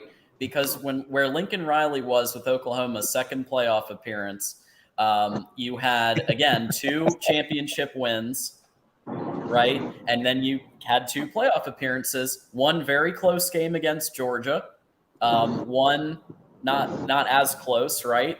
But at the end of the day, like, I see parallels to where Harbaugh is now. And Harbaugh also did have quite a few other years with 10 wins, 9-10 win average. That's not too bad either. So now I see him taking that to the Lincoln Riley Oklahoma era level. And then where Michigan goes in 2023, I think Blake Corum coming back says a lot of things. Blake Corum was told by Jim Harbaugh to leave. He was told by Jim Harbaugh to go to the NFL, and Blake Corum said, "I'm coming back because I want to help us win a national championship." I think that's a statement. Well, now can I ask you this question, John? You just said you're comparing to some of those Lincoln Riley playoff games. Mm-hmm. Do you think TCU was on the caliber of those teams that Oklahoma lost to? Is that what you're saying? I think that day that they played way above their weight, but no, from a talent perspective. If you look at the roster that TCU had, honestly, if you were a top team, you guys should have handled them pretty easily. Yeah, to be honest. And you know what? To make it a 7-point game like we were talking about, it should never have been a 7-point game. Look at what Georgia did to them, you guys. Look at what. I'm not saying you beat Georgia because they were a special team last year. Yeah, because they played mistake free. Can I say something real quick? You didn't even close in that game. You should, if you're TCU had 8 players drafted in the NFL. Not how many did USC had? So that's you. All right. Are we using transitive property right now? Okay. No, we're not. We're talking about the fact that you lost to a TCU team that was not a very good team. The roster that they have, watch how many guys from that TCU team go into the NFL and have NFL careers. Yeah, you're trying to use transitive property right now. So basically you're saying... Are we talking about... Are you that stupid? Are we talking about USC right now? Okay, we don't have to call we don't go there. Team. I'm just comparing USC to TCU. How many players are drafted? We'll talk about USC next, but leave USC out of the conversation. Hold on. Let me bring some peace here. Okay, real quick. First of all, I don't like using this whole transitive property thing because you could say Georgia, who needed a miracle to beat Mizzou, who is nowhere on the talent level. I don't like using one-off games. I like using a large sample size to really determine what a team is. I'm not going to go to one-off game, especially that one game which was hilariously unique in terms of what actually transpired during the game. I'm not going to use that one game as a data point to say that they can't do what they should be able to do this following season, especially when you take all the data points in terms of return of talent, the trajectory of the past 2 years, all those things. I'm not going to use one game, one data point to try to dismiss what this team's potential is going into next year, which is what you're trying to do, Tim. No, see, hold on. You are running with that's called cooking a barbecue. Bro, you just asked me. You said something. Let me respond. Okay. I did not once, correct me if I'm wrong. All right. Correct me if I'm wrong, John. Did I once say that Michigan has a bad team or a mediocre team or not a good team? Have I even come close to that? No, I didn't say you said that either. So what are you talking about? Whoa. Let me talk, please. You're bad at this. My second point I didn't say you said that though, Tim. So why you even bring that up? You literally just did. I didn't say you said Michigan was bad. I said you're using that as a justification to say that they can't compete for a championship. That's not saying you're saying the team is bad. John, that's saying that you're using it as a justification to say that they can't compete in the playoffs. We get your point. John, did I once say that Michigan can't compete for a playoff? No. Let's tackle next. So can you stay focused and pay attention to the conversation? Okay, so let's clarify. Can Michigan win a national championship next year? Yes or no? Can they? Yes. Should they be a top 3 favorite to win a championship next year? Yes or no? No. Okay, there we go. So top 3? Prove my point. No. I just proved my point. Wait, I just proved my point. Wait. So if I don't tell you that I think that Michigan is the top 3 teams to win the championship, well, I'm gonna follow that up with this. Why shouldn't they be? Now you're gonna say the TCU game. I don't think they have the talent. That's all you got? Is what, recruiting talent or what? Well, just they so don't have the talent. They just don't have the talent that other teams in college. Recruiting? Are you talking about recruiting? You shut up for a minute. Yeah. Ask me the question. Let me respond, please. Go ahead. Oh, thank you. You asked me about talent. You think you have the same talent as I'll name 3 teams for you right now. Okay. You think you have the talent that Alabama has? We gotta clarify what you mean by talent, though. Players. So are you talking about recruiting rankings? Or are you talking about proven? What are you talking about? Talent on the field, the players, however you want to word it. Blue chip the guys ratio. you line up. No, because there's a difference between. Let me explain this. There's a difference between saying a recruit with a 5-star, so that's talent, versus saying a team has proven talent, meaning that they play at a high level on the field. That's 2 different things. Wasting everybody's time. Listen, did I say recruiting rankings? I said that's why I'm asking to clarify when you say talent. If you say talent, then yeah, we got a roster that could play with anybody. I didn't say play with anybody. Here's my question to you. They could beat anybody, however you want to say it. No, listen to what I'm saying. You have a hard time doing this. Do they have better players than Alabama? Yes or no? From a recruiting standpoint, no. The question. Bro, you're asking talent, but there's 2 different definitions of talent, though. Okay, here's my definition. I'm not talking about recruiting rankings. I'm talking about the players on the field. So here it is. Yes, this roster is as talented as any roster in the country. Yes. Michigan's roster is as talented as anybody. As talented as any roster in the country. Yes. Oh, well, there you go, John. I can't. Well, hold on. Let me ask you why aren't they though? Brilliant answer, by the way. So why aren't they though? So Clemson, when they won a championship, didn't they have top 10 recruiting classes? Would you say that? Would you say that team? Hold on. Would you say that team was as talented as other teams who recruited far better? Of course you would, because they proved it on the field, just like Michigan has with this roster. Yeah, I got you. And we don't have to do transitive property to do this. On the field, the Georgia Bulldogs had vastly superior talent than TCU. And they showed what vastly superior talent does to a less talented team. Okay, and they also played Ohio State, correct? You rambled for 5 minutes. Let me talk now. Go ahead.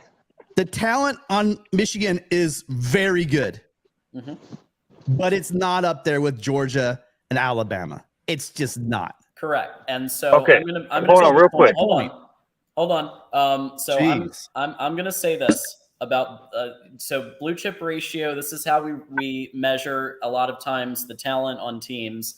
And you see here the first 3, they're always up there in the playoff, et cetera, et cetera. Then you have teams that didn't make a bowl game last year. You have Texas A&M. There's a Texas in there. They weren't that great. Oklahoma wasn't that great. Michigan is a 54%. We talked about on the Michigan Wolverines live show that Michigan's 54% is better than Clemson 2016, is better than FSU 2013, and is better than Auburn 2010. JJ needs to up his quarterback play so that Michigan can be in that national championship conversation. That is my point. Okay, real quick, just to cook his point there. He again tried to use TCU to prove a point there. So I'll say this: Ohio State, did they play Georgia? You're just not seeing the picture, man. I think Hold on, answer the question. Did Ohio State play Georgia? Did Ohio State play Georgia? Yes, they did. Okay, how did that game go? Do you understand that football is about matchups, right? Hold on, you're dodging the question. You're dodging the question. Because you tried to use it as talent. You didn't say matchups. You said talent. So I'm gonna prove my point here. Michigan beat the shit out of a team that arguably recruits. You can see in this chart right here, recruits actually a better blue chip ratio than Georgia. Yet Michigan beat the crap out of that team. So again, using a one game data point to try to justify talent as your argument. It's proven false when you could use the Ohio State. You could bring up the same point with Ohio State versus Georgia. So there you got. I'm about to. So go James. I'm about to bring in another Michigan fan. Thank God. So I'm gonna ask if it's okay because I know we've been on a while. Yeah, I don't think it's fine. Mike Fort's about to come in, so I'm gonna just swap you guys out if that's okay. Word, yeah, man. Yeah, go ahead, save Tim, man, save him. No, he's Mike Fort's. I'm sure gonna contend on the Michigan side. All right, man. I'll talk to you later. Okay, we're bringing in longtime friend of the show and Michigan fan Mike Fort's in the house. Hey, John, how you doing? Doing good, man. This has been a bit of a spirited discussion for sure. Hey, how you guys doing? What's up, Mike? Yeah, well, I just got out of work not too long ago, so I missed a good chunk of it. But, I mean, I don't disagree with a lot of what Tim said. I mean, I disagree with some, but I'm mostly on point with them. And I think the Michigan, TCU, yeah, I do tend to blame the refs because, like I said, that Roman Wilson, that was a touchdown. And then, once you take that off the board, they shouldn't have fumbled at the 2-yard or the 2-inch line, but still. But that would have never happened if that call wouldn't have got overturned, though, is my point. Absolutely. Oh, and I 100% agree with you. Mm-hmm. And I don't like blaming the refs, but when you get, the Michigan State game a couple years ago and then the TCU, I mean, you just kind of got to wonder. But I will say this. I think I think ESPN has Michigan as third best odds behind Georgia and Bama. Georgia's clearly the number one. I'll be on record right now. Bama, they don't know who their quarterback is.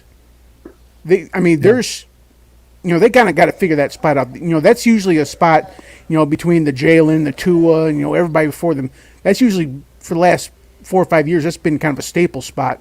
They've got to fill that. And this Alabama team coming up is not so good that they can win without a blue chip quarterback. They can't win it with a McElroy or a McCarron.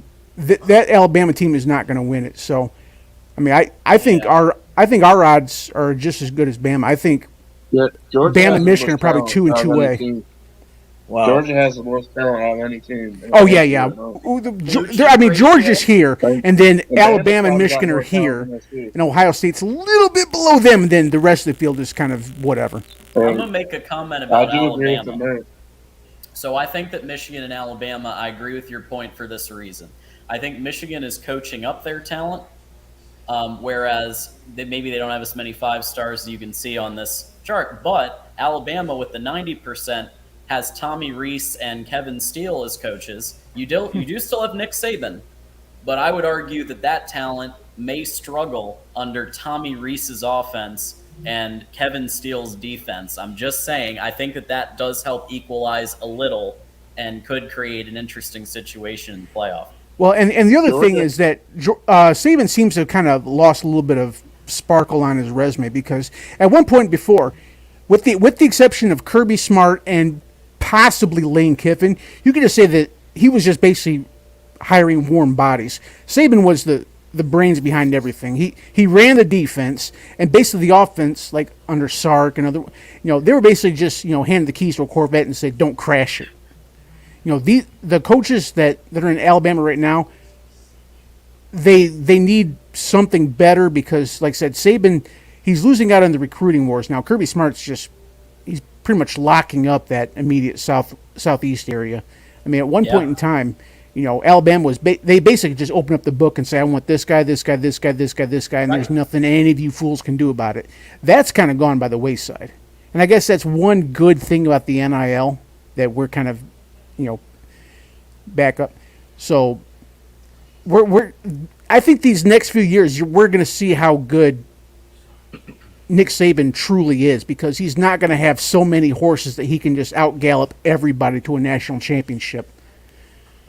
And I will say, I like our coaches, but I will say this. Minter lost a lot of his shine on that TCU game. I had a lot of, he built up a lot of goodwill that got spent in that TCU game. There was some, and Harbaugh, he coughed it up a few times too, but Minter really disappointed me in the TCU game. Well, at the end of the day, I'm not counting out Alabama. That seems like. Oh, I wouldn't count out Alabama either. Well, I was gonna say that seems like a foolish thing to do. I mean, I think you'd be an idiot if you count Alabama. Yeah. Well, it's Alabama. You gotta pick nits. It's not like Alabama's on the cusp of being an 8-4 team, but I'm just saying that there's. I think they could win 3 or 4 losses honestly this year with their quarterback situation, but Alabama is so good with the rest of the team. They might get 10 wins, 11 wins. Well, they are so loaded with talent as it is, and then Nick Saban's at the helm. To say, well, it's Alabama, but I don't know if I necessarily think about it. Yeah, but like I said, 2022, 2023 Saban is not 2010, 2011 Saban. You could see at one point in time he had suffocating defenses. He had defenses that were just ridiculous. A lot of that, Mike, has to do with assistant coaching. You know what? I've seen his assistant coach. Like I said, Kirby. When I said as long as he had Kirby Smart, he was fine. Yeah. You can't sit there and say McElwain changed lives, Sark changed lives, Pete Golding changed lives. Lane Kiffin, he had his moments, but Alabama is a boneyard of coordinators that just go off somewhere else and don't do jack because they were never that guy. Say what you want to say about Kiffin or Sark as head coaches, but as offensive coordinators, they're pretty much almost untouchable.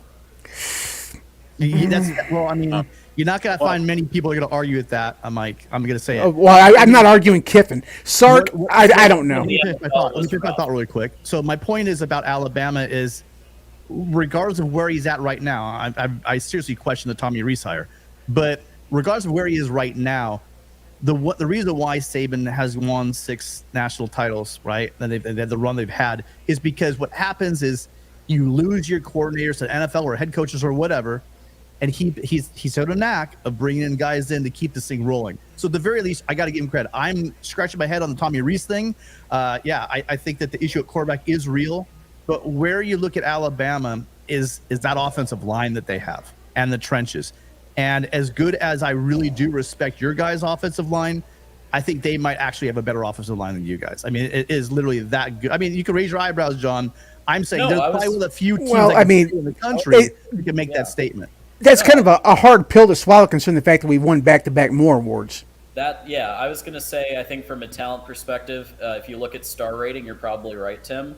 But with what Mike's saying, I agree with. There's also we're O-line U. That's not well, you're not O-line U because USC has 5 Hall of Fame offensive linemen. So once you get close to that, let me know. What, 1970? I'm talking about recent. What are you talking about? Tony Bazzelli. I'm sorry, you're not on Michigan's level when it comes to offensive line, dude. I'm sorry, it's not. So don't call yourself NFL U. So what you do here is you say, we've had pretty good offensive line the last couple of years. That's what you say. You don't call yourself NFL U. You understand? We put Howard on NFL. What are you talking about? We're NFL U. Do you want to talk about all-time first-round draft picks? Offensive linemen. We're not talking all-time. I'm not talking all-time. You'll start talking about 1900s Michigan. All right, timeout. We're going to do some super chats.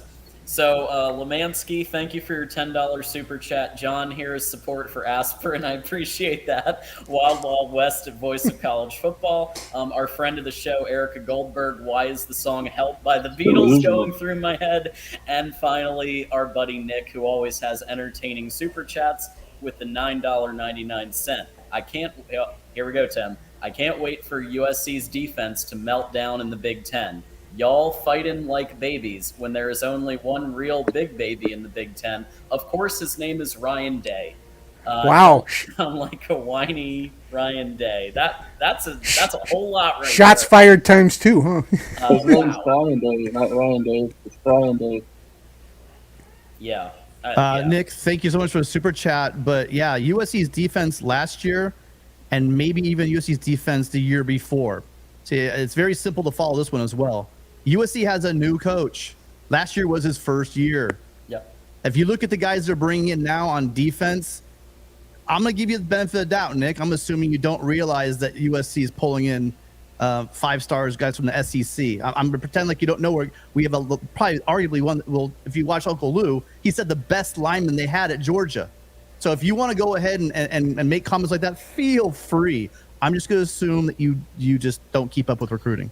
Well, USC's offensive line is there. The problem is that, I don't think Grinch is going to fix that side of the ball, not next year, maybe 3-4 years now. I mean, now you tell me, Tim, is Grinch going to be around for the long haul, or are they looking to repair When it? has USC had a better offensive line in Michigan? That's what I want to know. Maybe 30, 40 years ago? Yeah, when? About 20 years ago, yeah, I'd say. No, I'd say Michigan probably has always 20. had a better You guys line, ask me a question. offensive Ready? Probably 2016. Yeah. Probably 2016. Maybe 2014. Yeah, Well, maybe. I mean, anywhere in there, and then that you the go Darnold- farther. Then yeah, look at the. This isn't even debatable. I don't even know why we're talking Any about one of the this. Pete Carroll years, any one of them. Oh yeah, I'm not going to argue Carroll. That's kind of a given. So I'd say 14, maybe 15, definitely 16. That's Yeah. 2016. And then we had the Helton experiment, which clearly was a nightmare. And congratulations, USC was crap, but that's not historically USC. That's Well, not one historically yeah. offensive lines. I mean, if you started watching football 10 years ago, yeah, USC's offensive line's crap. But if you've watched football for any amount of time and you understand that USC gets all the blue chippers they want, and you guys are gonna start seeing that again, you're already seeing it. Tim, we're not saying USC's line sucks, but you can't compare it to Michigan. I'm sorry. There's no comparison. Last year, no, not at all. The year before, no, we couldn't compare with them. I mean, right? yeah, You start going back a little farther than that. You're talking recruits. like your offensive line has been like the offensive line in college football for the past like Only 20 years. back-to-back World Wars in the last few years. I mean, that means you're the best offensive line in the country, doesn't it? Yeah, but listen, The last couple of years, you guys had great offensive lines. Hey, I get Argraw. where Tim is coming from because I'm sort of sharing the same sentiment here where, listen, Michigan, they're really good. They've had some success these last couple of years. But like what he's trying to say is it's not as if that is the norm. It's not as if Michigan has the offensive line in the country year in and year out. Last couple of years, excellent offensive line, one of the best in the country. So, but sort of like what Tim's saying, that's like saying, well, look, we run the Big Ten because we have gone back to back. Well, that's great. What did you do the decade prior to that? Not a whole lot. So that's No, don't wait, do wait. this. Nobody said Michigan has the best offensive line every year. I'm just saying, what year hasn't Michigan what year haven't they had a really good offensive line? That's what I'm trying to figure out. About 10 years ago, our offensive line was pretty bad. Under 10 years Rich ago? Rod, Okay. Yeah, the Rich Rich Rod years were the offensive line was terrible. Yeah.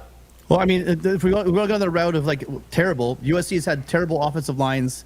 You go back at least 2 years for USC. So probably in 2020 and 2019, USC had really bad offensive lines. 2020 doesn't count. But other than that, USC's offensive lines actually, matter of fact, probably the best unit on the field for the last couple of years, consistency-wise, besides quarterback and wide receiver, probably has been our offensive line. Well, So it's not like USC has a bad offensive line. That's Oh for yeah. Sure. Take a look at Well, our numbers. I'm not going to sit there and say USC has a bad. I mean, they're I would say I'll say conservatively Not at all. top 7-8 offensive line in the country. They're not one, but they're top 10 definitely. I'd say probably in the 6-7 area. Caleb's got to have time to throw, doesn't he? That guy's got a lot of time to throw. So I want to ask Mike, because I don't get to talk to Mike as often. I want to ask you Sorry. about No, you're good. I want to ask your take on the 2024 situation. No more divisions and Michigan's schedule. Going to USC, Ohio State, UCLA. It's looking like kind of a gauntlet in 2024, and the Texas game. Well, I say historically, you can tell with our record in the Rose Bowl, we don't travel out west all that well. So there is a little bit of concern there. Now, I don't see Chris is in the chat, is he? And hopefully he's not. I don't see UCLA being an issue. That's why I kind of laughed whenever people were talking about dumping on us whenever we got rid of UCLA. They were never going to be a problem. Well, hold on, maybe not. But when did you guys cancel? When was that game for? Was it last year? Yeah, I think we canceled 19.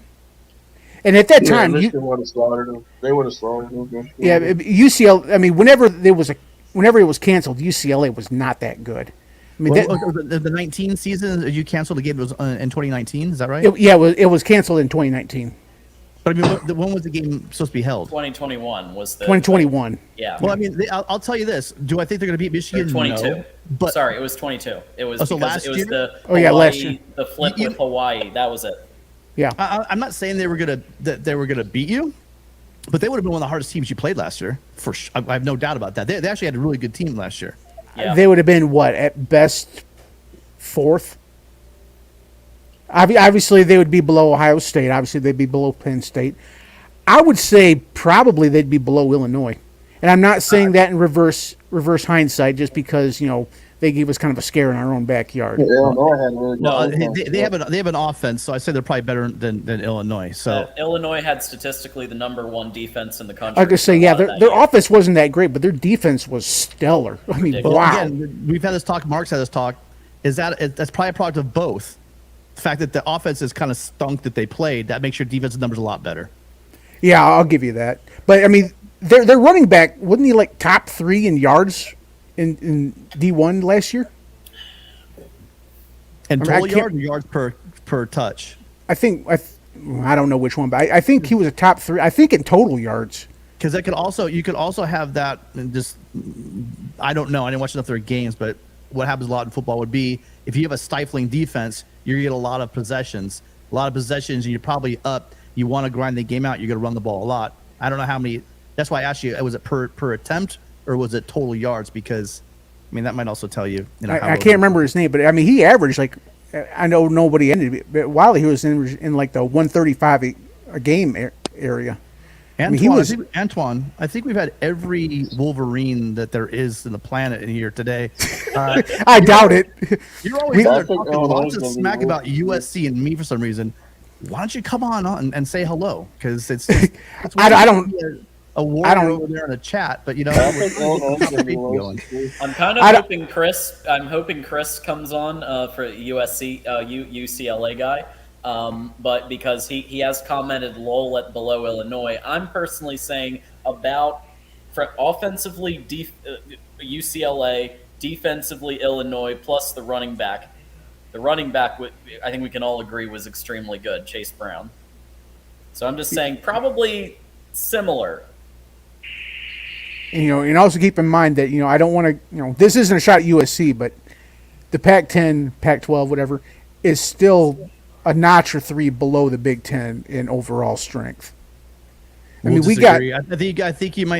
you would say that you guys were pretty top heavy last year. That's definitely. I will say we're top heavy, but I mean, I think USC. So the Pac-12, I would have to say, was a deeper conference than the Big Ten last year. I do think that Ohio State and Michigan were a step ahead of the rest of the teams in the Pac-12. But then when you get to, I'm sorry, Argra, but then you get down to that level with the Penn States, the USCs, and the Oregons and the Washingtons. I think they all could play with each other. And the teams I just named, by the way, I'm not certain that if because it's a season long and it's usually attrition, and usually as you go through a stretch like USC is going to have in the second half playing the Pac-12 this year, if you have a string of 3 or 4 tough games, maybe 1 or 2 of those are on the road, or if you got to go to Rice-Eccles Stadium, I'm not saying you guys go through that season without losing a game, because there were teams that were a lot better than TCU that played in the Pac-12 last year. I mean, and so you go through a season. I know we've had the conversation a couple of different times, but of the Rose Bowl. But like I said, at the end of the day, the way that went, you're talking the 3rd place team just wallop the Pac champion. That says something. Like that. Yeah. That does say something. It was a something. 7-point game. and they lost their quarterback. And usually when you lose your starting quarterback, that's one thing, but really he was their entire offense. And you can say, well, that means they're not a very strong team. But to say that this, they lost their quarterback, it's like saying all the people are hand wringing about USC losing in the championship game to Utah. Our quarterback blew his hamstring out in about the 5th play of the game. So I mean, and I'll agree with Chris here. Utah might have won the Pac-12, but they weren't the best team in the Pac-12. Well, like I said, prior to that injury, Penn State was playing well, and they were. Yeah, I mean, and they weren't playing from behind. They were controlling the pace of the game. They were sort of doing what they needed. And then even then, you can obviously point to he wasn't able to do what he needed to do while he was in there against players that were not first string. For example, good example, Joey Porter. He opted out of that. He didn't play.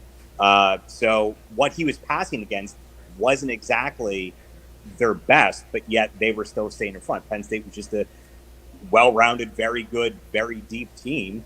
And regardless of what was going to happen at the QB position, they're probably going to win that game. And it went from, they're going to win to they won awfully big. So like I said, that does go back. Where did they end up winning by? They ended up winning, 35-14 or something like that?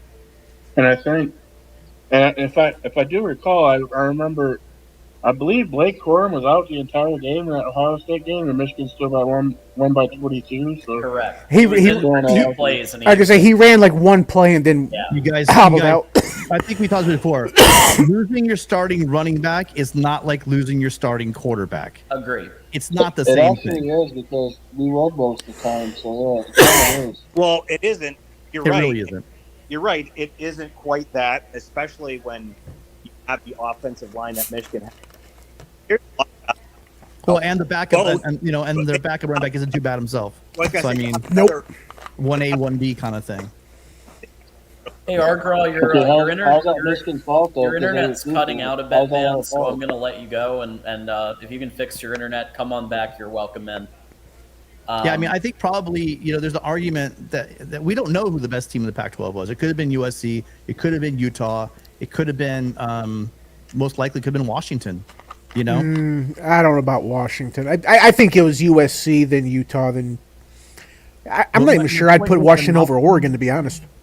It wasn't a knock on Penn State when I said that, and I'm not saying that I think that. By the way, I don't think that Ohio State and Michigan were leaps and bounds ahead of the top teams in the Pac-12. I think they were better, but I don't think either one were leaps and bounds better than any of those teams at full strength. I just don't. We'll agree to disagree on that. That's fine. That's fine. That's totally fine. I disagree on that too. I'm Plus- not shocked.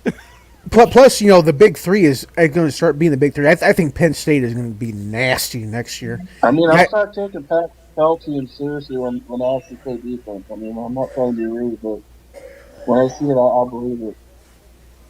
That jump for year 2 with the quarterback that Alar's going to have next year at Penn State is going to be special. And I think they're in for a really good season. I thought Alar should have been starting last year. I think it was just a seniority thing. Yeah, but he looks like he's going to be the real deal. Plus, they got a good stable of running backs. Yeah, their backs are sweet. I don't know how much they lost on defense, but if they reload, they're going to be a scary team. If they stay even on defense, like let's say that whatever, you know what I mean? If they could stay at the level they were at, I think they're going to do, yeah. I just wonder if they lost too much on the secondary. He played enough last year. This will be, to me, it's like is your sophomore seasons when quarterbacks usually make that biggest jump. And I think that you're going to see that. Him having command, him to have the whole spring as a starter, get all those reps in the summer and fall, and then come back, I think it's going to be a special season for them. Absolutely. Argraw, let's try you one more time. Yeah, my apologies. Sounds like my internet was cutting in and out. Yeah, much better now. Okay, Much good. better. I was gonna say should be okay. I was out in the garage, so. I got you. But I was at least able to hear some of that conversation. Yeah, we were talking about your Penn State while you were in there fixing it next year. Yeah, they were crap. We didn't say that. No, don't worry. No, I was able to hear it. I just couldn't. I had to come back in. Oh, okay. Yeah, with as far as Drew Aller goes, certainly promising, definitely a lot of hopes on him. But I've said it different times. I've mentioned it here. He needs to be good. People are hoping he's going to definitely be good, but it's not as if everything hinges on him. It's not as if he needs to be the team, because there are a lot of things for him to lean on. One of which is a very strong running game that is going to complement him, and that's going to be a major deal when you're trying to break in a first-year starting quarterback. He was able to have some reps. I think he should have had more reps, especially when you consider that he was playing behind Clifford. But that was definitely on James Franklin. Yes. He wanted to pull a Scott Frost and not listen to anyone and keep his quarterback in, even when he's playing terribly. That's going to be what the big question mark is. How is Franklin going to handle this season? Well, it's the big question is always how is Franklin going to handle the games Road that games. he needs to handle well. He has won big games in the past, but the problem is that it's not consistently, and that shows. A very good example of that is when he was playing against Michigan. Here's the thing. Yeah, sure, Michigan, good team. You go there, all of that, but the game should not have been the way that it was, considering that he had 2 weeks to prepare for it. They cut him off the bye. If you look at how he operates, how he performs, his team performs, when he has a couple weeks to prepare, his record after the bye, not very good. That's 100% on him. There's plenty of things you could point to and say he's very good at this, he's very good at that. But some of the things he's not good at is preparation for those types of games, and in-game adjustments is a very big one. That's what I was going to say. Whenever he comes out the halftime, he's a little bit less than impressive. He is, and it wasn't always that way. One of the hallmarks of that 2016 team of his, when he won the Big Ten championship, is they were a second half team. They were doing excellent in terms of trying to make adjustments that they needed to make, and they were making them, and they were coming back from a lot of times, large deficits at halftime, and they ended up winning the game. Good example is the Big Ten championship against Wisconsin. That ended up being a really good game. He comes from behind, ends up taking it. However, as much as I want to give him credit for that, because he was the head coach, I kind of want to say that was more the credit of Joe Moorhead when he was the offensive coordinator. I give you that. Yeah, since he's been gone, that Penn State has not been there. They'll win plenty of games and they'll win big, but when push comes to shove and they have to play from behind late in the game, it's not like that 2016 team. And believe me, there's talent. They should not be doing that kind of thing. Oh, there's definitely talent. There's no Saquon. Right. Oh no, you don't have. You're right. You don't have Saquon, but on the other hand, you have two insanely good running backs. Oh yeah, no argument of that. No yeah, argument their there. backfield's phenomenal. Oh but, yeah. At the end of the day, they should not have been giving up that game to Ohio State. They're leading in the fourth at home. There was no reason for them to hit the self-destruct button the way that they did. There was, and that's on him. Yeah, that was a game you should have won. Yes, especially because like Penn State, was Ohio State is not a second half team. I think we kind of proved that one. Yeah. So I mean, if you want to throw that into the equation, absolutely. That just furthers the point that when you get James Franklin, it's which James Franklin are you going to get? Is it going to be the one that sometimes can prepare and win those big games, or the one that just, for whatever reason, looks like a deer in a headlight when the game is sort of on the line? He's got to play from behind. Well, they haven't seen that since 2016, maybe 2017. Well, if it makes you feel better, every knock that you and I have both agreed on was the same knock Harbaugh had 4 or 5, 6 years ago, and look what's happened to us now. Harbaugh used to be, second half, can't win the big game, can't win on the road, everything that we're saying about Franklin, and all of a sudden we're finally over that hill. Well, Mike and John, I got a question for you guys. So what I've noticed over the years, especially playing Notre Dame, was this.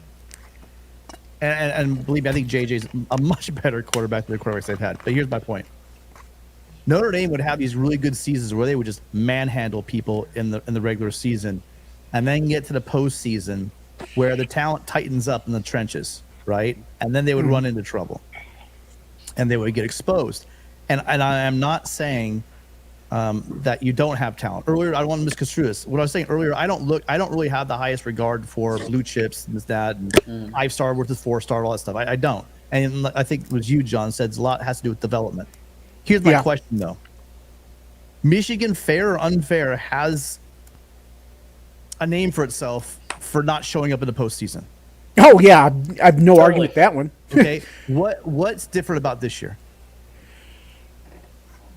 That's a good question. Yeah, I wish I had an answer for that one. I got an answer. Can I go first? Go for it. Go for it. Yeah. Okay. So let's begin with the coaching.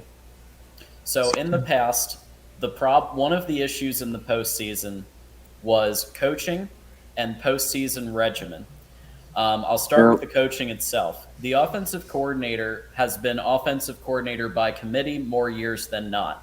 Yep. I argue that not having a consistent vision has hurt Michigan in the postseason, and you saw it with no other play than the Philly special, which we keep coming back to because it was so idiotic in that TCU game. That's not going to happen with Sharon Moore as a consistent vision in the offense. So that's number one. Number two is I think that this year they will finally stop treating the postseason as a damn educational trip.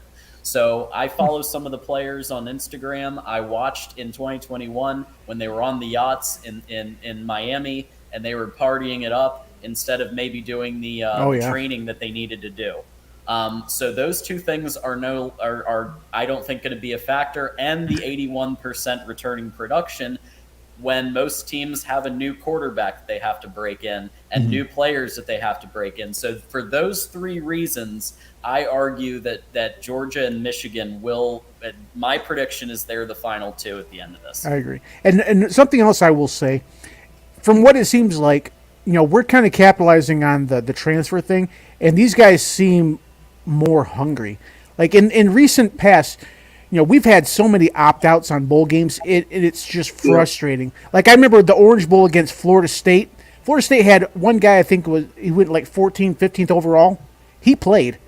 Everybody we had that had a draft grade of 3rd round or higher sat out. Every last one, I think, except Jake Budd, who got hurt. So, I mean, we have kind of a history of getting to the postseason. That's a bad example, though, right? Yeah, okay, yeah.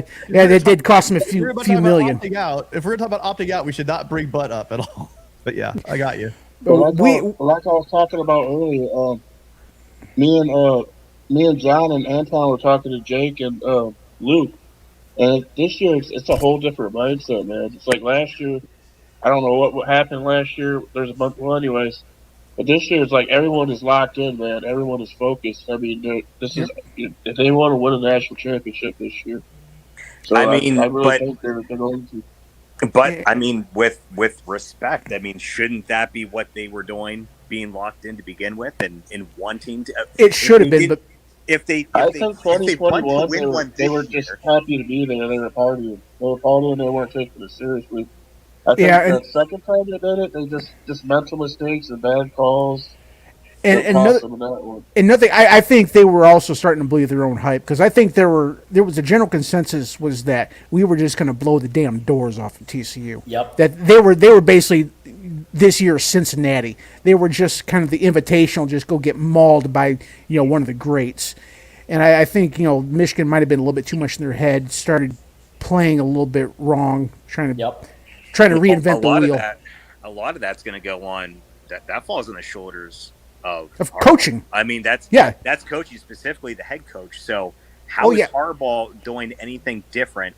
I mean, and I don't mean like something based off of your feelings. Well, I think they're locked in. I mean, what can you actually point to that's showing that he is 100% going to change his philosophy compared to every other year that he's been there, got to the postseason and fallen flat on his face? He's 0 for 6 the last 6 seasons. That's not a good look. He's obviously, when the postseason comes around, he's not doing his job. Keep in mind, last year we had 2 offensive coordinators. That was part of the problem. Yeah. This year we got more, so I think it's going to be a lot different. Right. And there's a guy I do want to fair. mention 2 words, Argraw. Chris Partridge. Chris Partridge was the one who helped bring in people like Devin Bush. Chris Partridge was on the staff in the 2015 postseason win against Florida. And I think that Chris Partridge is a puzzle piece that Michigan has been sorely lacking the last few years. He's already making waves on the recruiting trail, and I think that's going to be an impact. Well, and that's definitely, I guess definitely good. That's to the good for Michigan from the sounds of it. But they're talented, they're good. Like there's no denying it. But it's one of those deals that even though there's always the potential that they could win, it's one of those deals where they've been falling flat on their face for so long. It's like I'll give them the benefit of the doubt when I start seeing results in a postseason. It's almost like Michigan has now become the Texas's back of the Big Ten. Like this is like the postseason aspect of it. And you could also argue that there's a little bit of a letdown because, I mean, just this last year, even though we beat Ohio State in 21, even though we beat Ohio State in 21, there's a lot of people thinking that we can't do it again. It was a fluke. They'll handle us next year. It's in the shoe. And then we turn around and just beat the snot out of them. And it might have been like an emotional letdown after that. Where we kind of put everything into that and kind of viewed Ohio State as our Super Bowl. Because you got to figure, we came off of 2 decades of them pretty much owning us. Mm-hmm. So and there's everybody saying last year was a fluke. I mean, if you look at in the beginning of the 22-23 season, Ohio State. In fact, I think right now for the 2023-2024, ESPN still. They either have Ohio State slightly above us or slightly below us in national championship odds. I think Vegas odds has Ohio State winning the conference. See, I mean, really? Yeah, the Texas comparison was pretty bad. I agree. We're not that bad. Well, Now, with Ohio State, see, here's the thing. Obviously, that line changes, but I'm pretty sure I've seen that a couple different times where it was a slim margin, but it was first, second, third was Ohio State, Michigan, Penn State. They're all fairly close, but Ohio State was the one sort of on top. Here's the thing with Ohio State, though. Okay, so they do lose, right? So on the offensive side of the ball, they clearly lose Paris Johnson. That's huge for that offensive line. Stroud, obviously, and then Jigba, right? Mm-hmm. But pretty much everyone else comes back. That offense. Right.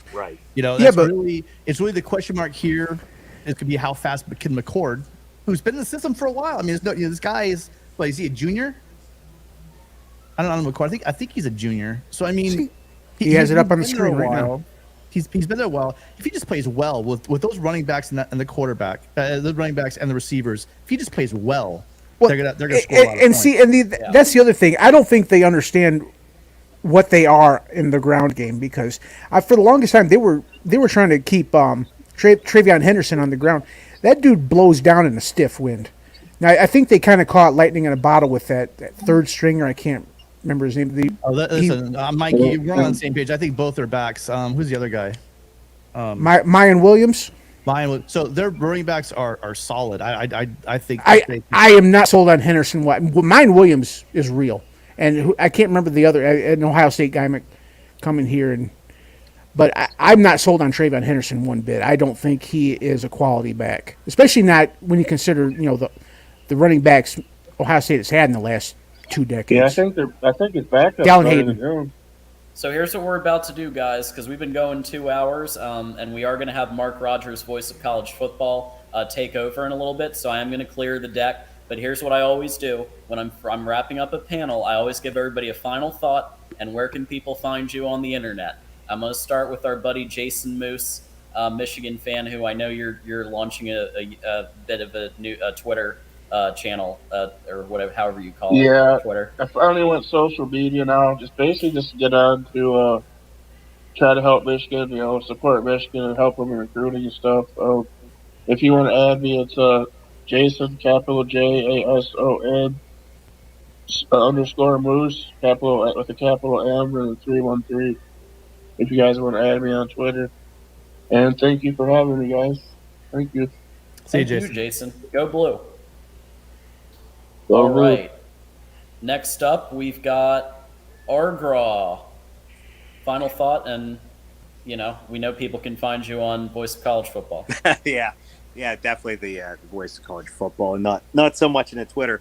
I guess one of the things that the conversation shifted when I first got on was the NIL thing, because that's sort of what you led off with Michigan. I sort of had a quick question. Maybe you can answer it on the way out. If the program that they have is just with football, or does that cover all sports? Just with football. Just with football. Mm-hmm. Okay, I had wondered because Penn State has their own NIL program. They had two separate ones. They combined them to create, what's it called? I think Happy Valley United, which is their NIL program. I don't know the ins and outs, but I do know that it covers all sports, that's good for other sports, but then again, that's more pieces of the pie that is sort of taken away. So that seems a little double-edged to me. But that was sort of the question. Just football, and the launch video had Blake Corum, JJ McCarthy, Jim Harbaugh, very football heavy. So the idea, really quickly for those who missed it, step 1, goal is a minimum stipend for all players in football. Step 2, connect players with donors and businesses, especially, as you can imagine, the Blake Corums of the world, the people who perform really well. They're going to tend to get some decent opportunities in terms of NIL. So that's just what Mpower is trying to formalize, and actually Michigan taking point on this. All right. So there you go, Argraw. Thanks for coming in, man. Yeah, no problem. We'll see you next. See you, Argraw. Sorry about that. So let's go, Tim. Let's go you next. You can find me on my MySpace, which is USC #1. You better forfeit your games now in 24. But then also you could find me on Sunday nights with Rick and Naya, LBC Trojan, for the USC our show, which is an hour long. We try to keep it 2, but it's every Sunday night from 5 p.m. Pacific, 8 Eastern, and we're going to be covering some Big Ten teams starting, I believe, next week or the following week. So tune in. We're going to talk about the 24 season. And really quick before I go, so my point on Ohio State, back to Ohio State, the one thing that you have year 2 for Ohio State with Jim Knowles. So I'm saying if their offense stays the same, with all those guys, they got some serious guys on that D-line.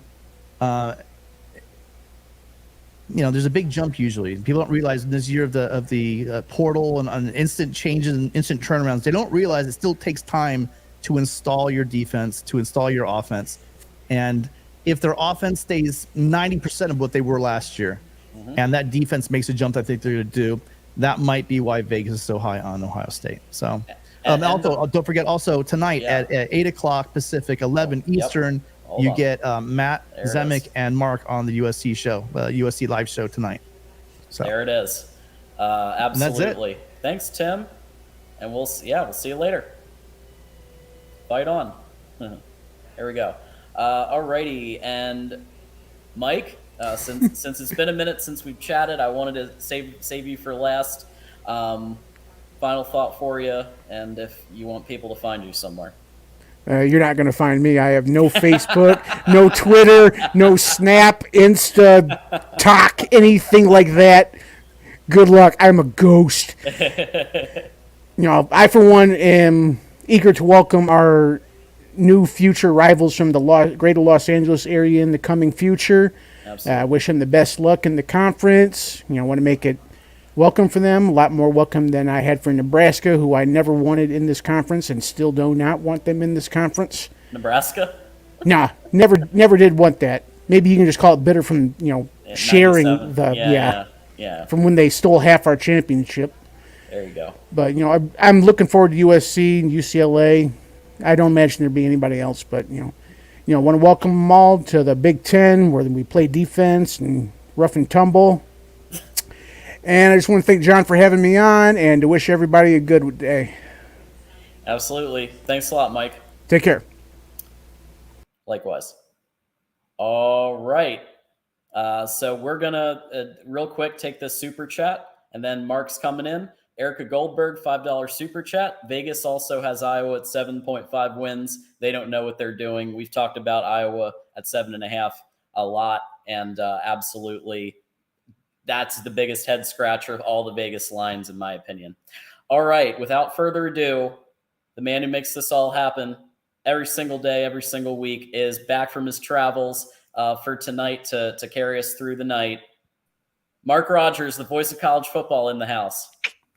Hey, John, how are you? Man, it has been a heated show. People have super chatted for an aspirin fund. That actually happened. An aspirin fund for who? Well, we were having some spirited debate and discussion on Michigan, Ohio State, USC, as we tend to have. Well, I got to say, John, that I'm sure that based on the small sample size that I got right at the end, because I walked in the door at 7:51 Eastern time. So I had been traveling all day since, well, not really all day, but I did hit the airport about 10:30 this morning. So it's been the good majority of the day that I've been in cars and airports and on flights. And walked in the door 9 minutes before 8. And I caught the last bit of that. And man, I jotted down a few things that I wanted to hit on tonight. Nice. And now I've got a lot to clean up, I guess. I heard a lot there that I will be addressing if I can maintain it between my ears. I heard a lot of interesting takes on Ohio State, Michigan in particular, and other things in the Big Ten, and the final jab at Nebraska there. Yeah, that one came out of nowhere. Mr. Fort, who it's great to see him back on calling in again. So happy to see him. But yeah, the Nebraska one. I mean, Michigan does have a special or a place or lack of place in its heart for Nebraska after 97. So I know that's one you might cover for the Patreon only streams coming up. Yeah, we're going to get to that. We will get to that for sure. Well, listen, Mark, I'm going to go and get my workout in and listen in from here on. But it always great to be on here. Thank you, as always, for having me. And without further ado, I'm going to let you get to it. Thank you, John. Appreciate you. Thanks a lot. Have a good night. You too. As John is letting us know, get the workout in. I was hanging out with a buddy and some other friends this weekend. And if anyone is going to be reminding me in particular of getting the workout in, it's my best buddy, Keith. Yes. Get the workout in. That's his motto, 6 out of 7 days. So he inspires me and convicts me and doesn't guilt me in any such way. He doesn't. And I would never allow myself to be guilted when it's false guilt to get the workout in. So use the positive energy, the positive inspiration and motivation and incentive to get that workout in. And I could not today, will not today, unless I really want to work out at midnight after our USC show. But tomorrow, the workout gets in for sure. Yes. All right, some interesting stuff here at the Voice of College Football. We appreciate John, appreciate him hosting the half of the Big Ten Live show here each and every week at the Voice of College Football, typically the second half tonight. We appreciate John adjusting his schedule to take it on for the first half. I will be taking calls, and you do have, I believe, the call-in line, the link to join the show. I take them on one by one, unlike John, who loves the panel session, the big discussion. We take them on one by one here when I take over.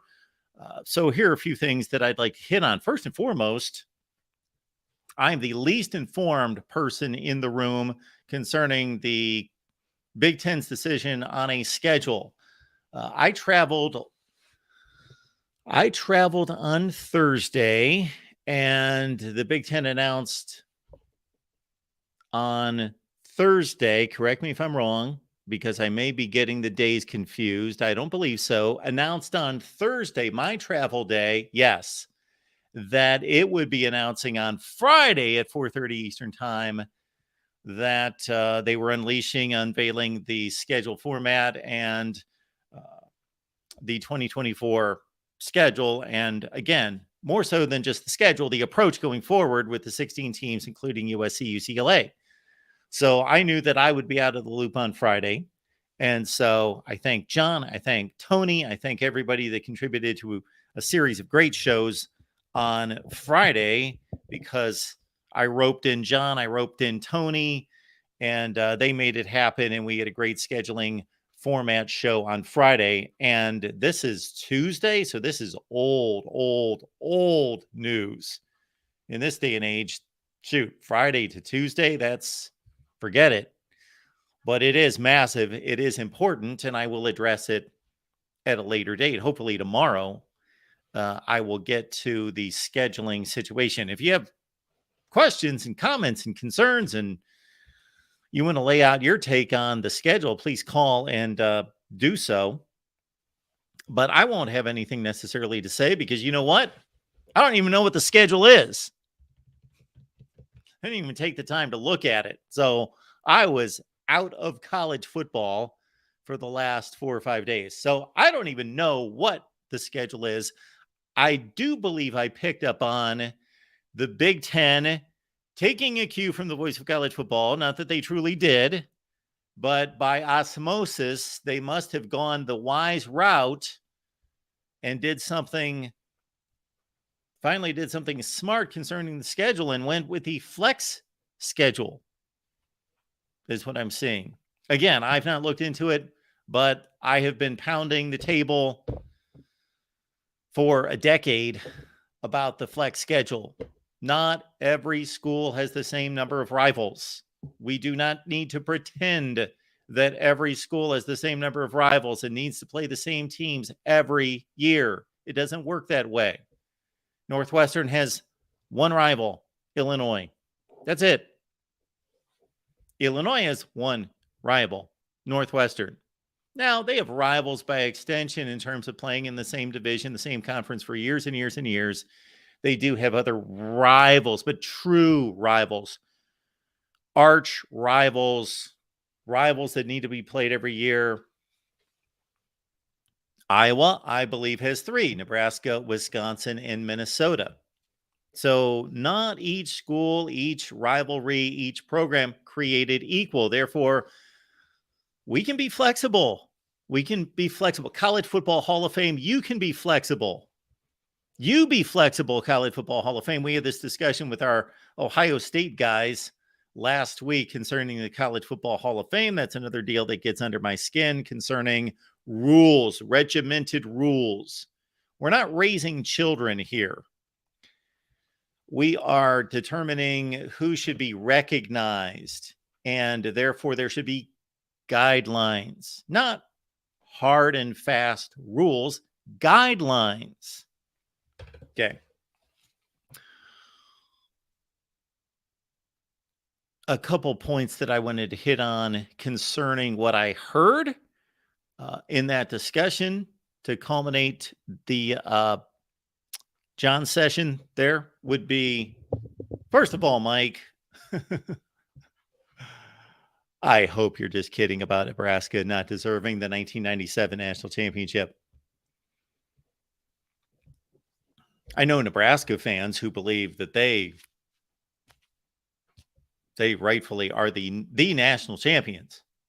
The national champions, because they were so much more impressive down the stretch and in postseason play, of course. So that's Nebraska's claim. They were the more impressive team. They were the more dominant team down the stretch and in postseason play against what we believe to be a better postseason opponent, Tennessee, Peyton Manning, and a Tennessee team that I believe finished number 3 or 4 in the country, versus what Michigan faced in the Rose Bowl and Ryan Leaf and Washington State in a much closer game. Nebraska much more impressive in postseason play, and down the stretch, their Big 12 championship game performance was utter dominance. However, look at the course of the season, all the results, all the play from top to bottom. If it's a seasonal championship, The hottest team was Nebraska. Seasonal championship sways Michigan's way. Did the voters get it right? Well, of course they got it right. It's a split national championship. It should be a split national championship. How do you decide this any other way?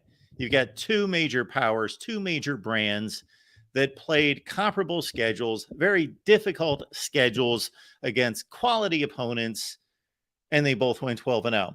This is the only reasonable conclusion we can come to on the 1997 season. However, we will debate it here at the Voice of College Football, TBD, to be determined here in the next few weeks. We've got 3 debates in particular as we extend May, the great debate month of May, into June. I really want to tee up here in the next few weeks. 1997, Michigan, Nebraska.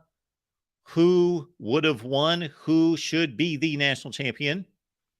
So we will invite all of you in for that one. The 2016 JT Barrett spot in the game Ohio State, Michigan, and the pass interference and controversial ending leading into overtime or during overtime, Ohio State and Miami. If you've got a great debate that you would like to see us wage here at the Voice of College Football, much like we did Ohio State Clemson, that controversial 2019 college football playoff game, then please let me know and we will debate. I believe the link is in the chat. If it's not, then we will get it there. Here is the question I would like to pose tonight. I think I addressed no, I did not address. I only addressed 1997 Mike's claim about Michigan over Nebraska.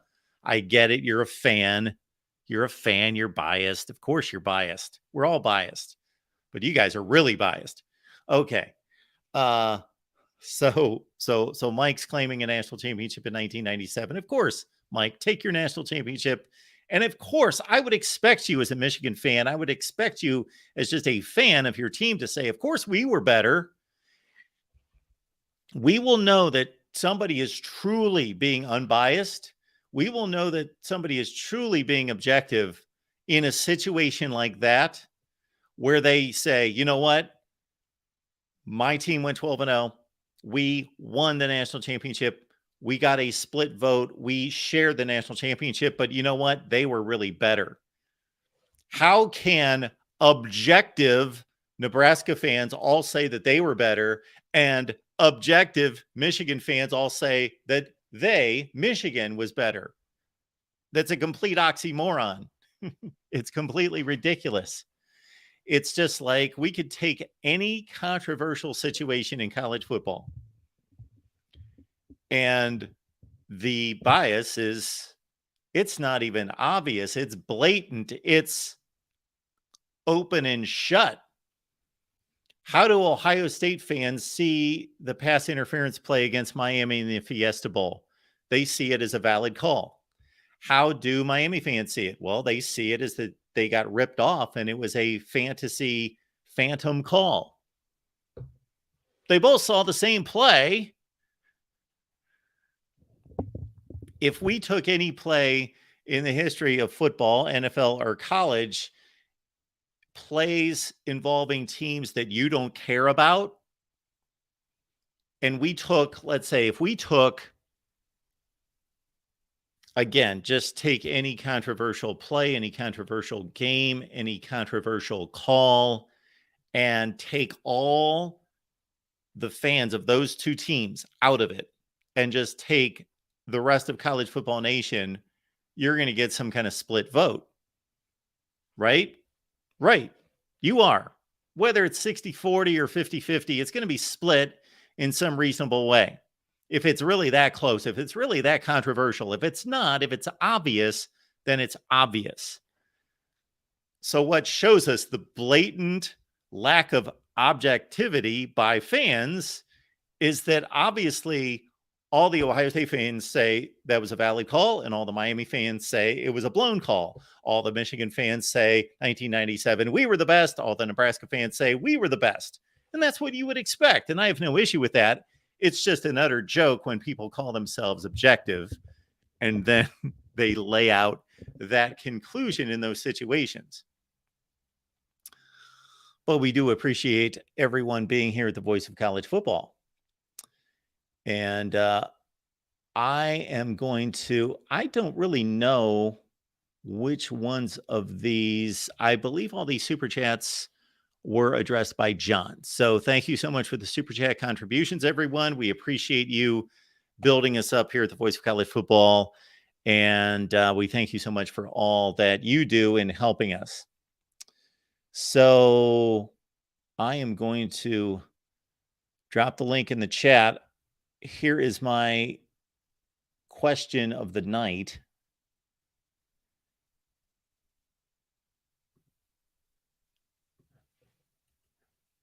Please join the show. Here is the link. Okay. Unless you feel really bad for me spending the last 9 or 10 hours traveling, then we'll have a short show and we'll be done. But if you want to talk Big Ten, here we go.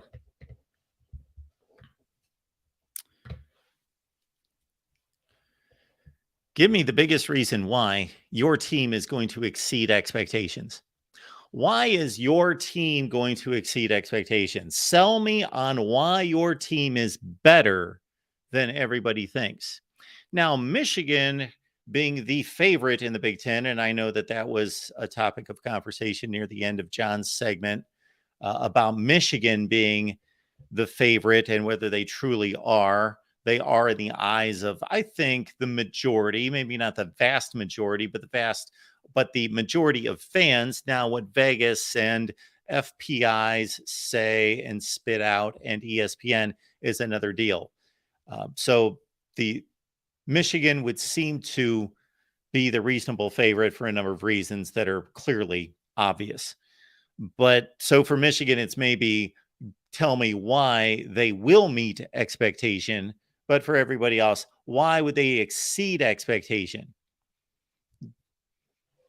And then for you objective fans, if you can find some level of objectivity out there, and it's really bothering me what this color is on the screen, the banner color. So we'll get that corrected. It's like an Alabama or Florida State. It's an Alabama. What do they go with? Maroon? That's crimson. Sorry, crimson. Of course, the Crimson Tide. So for you objective fans, just try to find a morsel of objectivity within your soul somewhere and find why your team will not meet expectations, will disappoint. Yes, I am changing the color, and then we will keep going here. Bam, there we go. I know that's a little bright. That's a little neon for our logo, but hey, that's about as close as we can cut it. All right. Again, the great debates are coming up here at the Voice of College Football. We've already waged 4 great debates. Check them out. They were fun. They were fervent. They were just flat out fun. And I will credit our Clemson contingent that were more than reasonable concerning Ohio State's complaints and so forth in that 2019 playoff game. But why will your team meet expectations or exceed expectations? Why is your team better than everybody thinks? Call me, tell me why your Big Ten team is better than everybody thinks. Or if you can be objective, why are they going to fail? Why are they going to not meet expectations? Also, keep this in the context of the plus or minus 3. Now, what is that? Plus or minus 3. I've explained this a few times. A few, meaning like 57 times, that it hit me several years ago that the preseason publications, I had a Athlons I was reading on the flights. Athlons? Yes, Athlons. 2019 playoff game. But why? Why will your team meet expectations or exceed expectations? Why is your team better than everybody thinks? Call me, tell me why your Big Ten team is better than everybody thinks. Or if you can be objective, why are they going to fail? Why are they going to not meet expectations? Why are they going to fail? Or if you can be objective, why are they going to We don't want to disparage the folks at Athlon's. They do a fine job. They have for years. I have purchased Athlon's NFL and college football magazines since I was just a little lad. But I got to say, the more I kind of go through it, I think, you know what? I need a lot more. So we'll get Phil Steele's deal, and we will have Phil Steele on here. I communicated with his guy the other day. We will, of course, have Phil Steele, as we do each and every summer, to review his magazine and his look at the upcoming season. One issue that these magazines have with the transfer portal, there's tons of players in here, big players, Peyton Thorne, Keon Coleman, and others that they, of course, miss because it takes, even in this day and age of technology, it takes a long time to produce a magazine and get it to print, get it out, get it to the newsstands, get it through the mail, do all those things. So technology has really not helped the magazine industry. So we've got all sorts of players in these magazines that are playing for different teams. That's just two. You know, the very first line on the Michigan State review mentions that, well, they've got their quarterback, their best wide receiver, and their best running back. So maybe Michigan State's going to bounce back. No, they don't. They only have one of those guys out of three. So the whole premise of your entire page and analysis on Michigan State is faulty. And it's not your fault, Athlons, but it's faulty. Here I got Michigan State. Michigan State returns its leading receiver, rusher, and quarterback. No on 2 out of 3. So give me a call. Why will your team exceed expectations and prove to be better than we think? I did catch some of that Ohio State, Michigan back and forth. And why in the world would Ohio State be the Big Ten favorite? Okay. I hope that some of you who have not caught our recent conversations about the rivalry between Ohio State and Michigan would dig in on some of the segments that we produced that come from all of those segments came from live streams. So I did not produce a video to size up the rivalry, but maybe I will do that just to kind of clarify it and put it on its own. Maybe I need to do that. Maybe I'll stir up the Michigan fan base a little bit more, because I had to name the Michigan fan base the dumb fan base of the day the other day. So now we have a tie between Michigan 1, Ohio State 1, Florida State 1, and Notre Dame 1. They have all moved me to the point on that particular day to name them the dumb fan base of the day. Now, of course, if that does not apply to you, then don't take any offense. But on this particular day, the Michigan fan base, at least the ones that responded, and actually Michigan's dumb fan base of the day nomination, and it went through. It passed all the votes.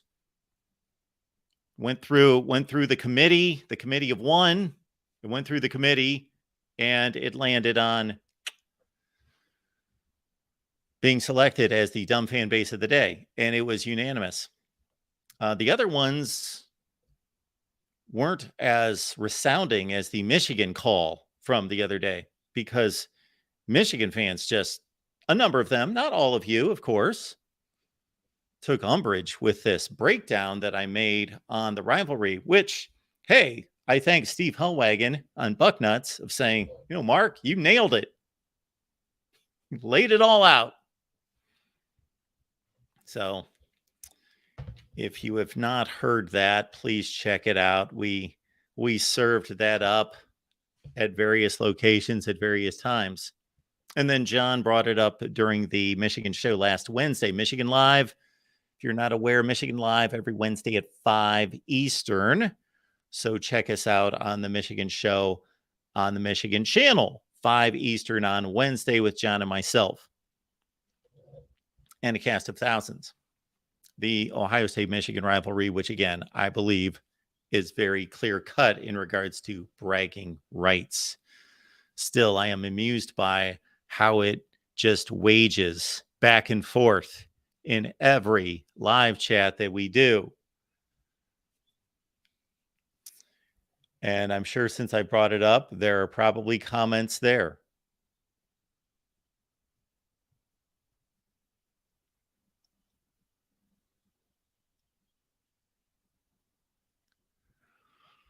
Jason's giving me a pass tonight because I have jet lag. Jason, you are a kind soul. I'm obviously just completely off tonight. Yes. The Real's got Ohio State over Michigan. All right. I'm in the mood to get everybody stirred up. So let's go back through this. And then we're going to get to if anybody wants to call. Did I leave it? Yes, I left the link in the chat. If anybody feels like calling, that we've got the question of the night, which is, why is your team going to exceed expectations? Why is your team better than what the rest of us think? And if you can be objective about it, why is your team not going to meet expectations? Why is your team worse than everyone thinks? So I will answer that question very quickly as I take this first call. So for me, before I take this call from Go Tigers, appreciate Go Tigers being here, I'll answer this on the Ohio State side. Here it is. Why will Ohio State fulfill all its goals and win the national championship this year? Let's start with the Big Ten championship. Why will they beat Michigan in Ann Arbor, win the other games, win the Big Ten championship, and go on to the playoff and be a serious threat for the national championship? Well, do I have to explain? They've got more talent than anyone in the conference. Okay. I really don't need to. Jim Knowles is going to figure out, and they're going to progress on defense within the Jim Knowles scheme. A second season within the Jim Knowles scheme. Kyle McCord is going to be just in the line of, oh my goodness.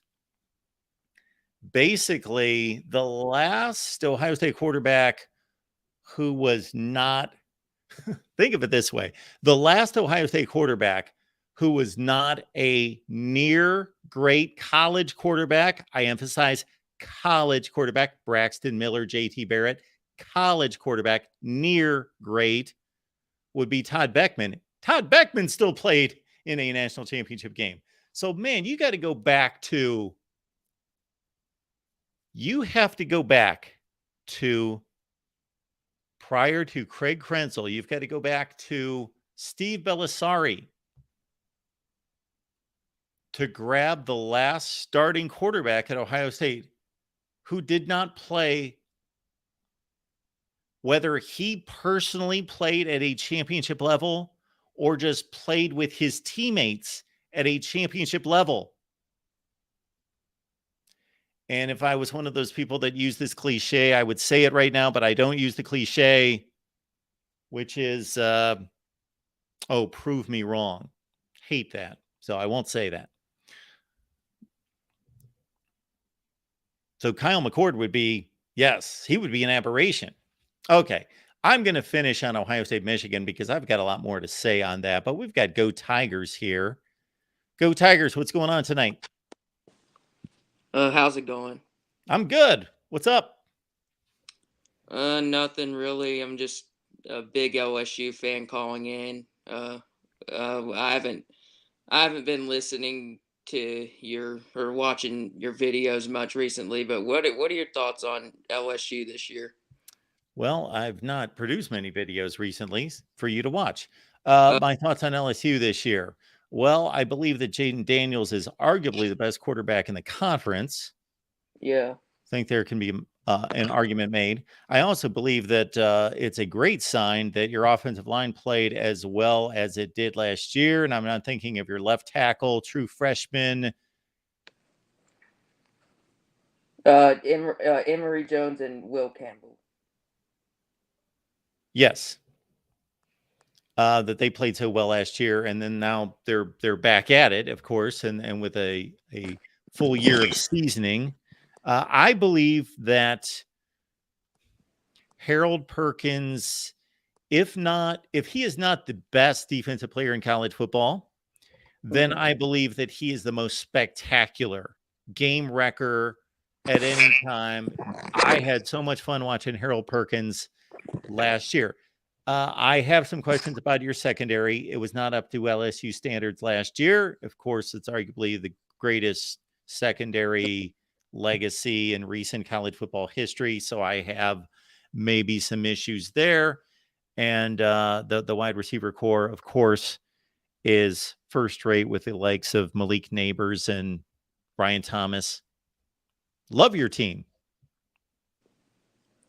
Yeah, so yeah, about the secondary, I also think that's the biggest question mark on our team. But we basically lost every cornerback from last year. And we brought in 4 new transfer corners who I think are more talented than the ones we had last year. But in terms of just out of ratings and stuff, but yeah, I think that's the biggest question mark on our team. But I think we're going to be really, really good this year. I think we're going to. I've been doing record prediction videos on my channel, and I have LSU going 11-1 with a loss at Alabama. So, and that seems like a pretty common pick for them, around 10-2 or 11-1. Do you agree? Well, I've not made a prediction, but that sounds reasonable. Yeah. Looking at their schedule, they can beat everyone on the schedule, of course. Yeah. They could go 12-0, but are they going to go 12-0? Most likely not. They could lose to Florida State in the opener, of course. When you look at teams like Mississippi State, Arkansas, Ole Miss, they're clearly better, significantly better than all of them. But when you start to group those type of games together, there's a pretty high possibility that they trip up against one of those teams. And then, yeah, going to Alabama, and Alabama having its worst quarterback situation until I see different since Saban first got there. That's intriguing to me.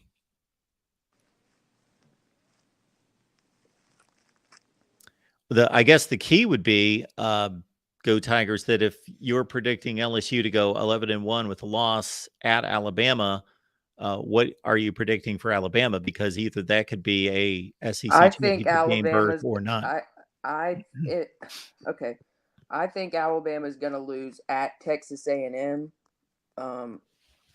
because Alabama struggled in road games in the past couple of years. They've really struggled in road games, and I think there's a possibility that I think they're significantly better than Auburn, but I think there's a possibility they could trip up on the road at Auburn because obviously crazy things have happened in Jordan-Hare Stadium. So I'm thinking either 11-1 or 10-2 for Alabama. But I think they're going to lose at Texas A&M and possibly on the road at Auburn. Our buddy here, Jason Moose, says LSU is my dark horse in the SEC. There's only one problem with that statement, that LSU's not a dark horse. Yeah. All right, Go Tigers. Anything else going on? Anything else you want to hit me up on? Are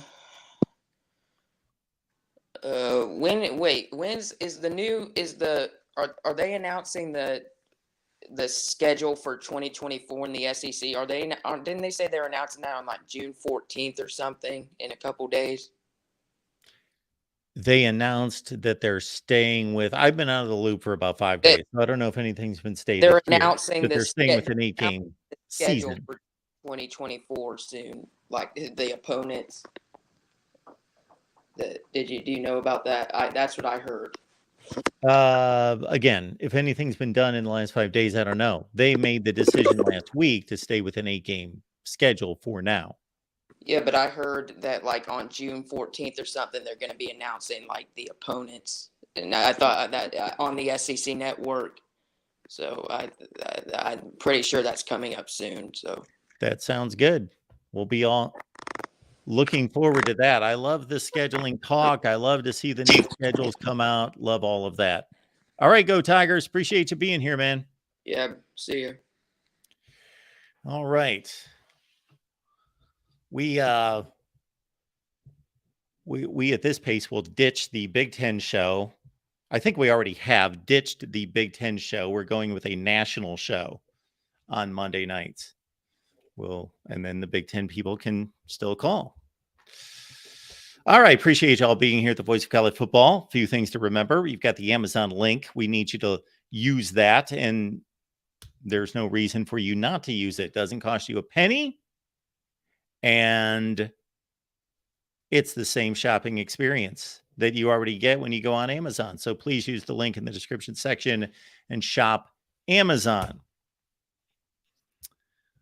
All right. Also, our friends at Aura.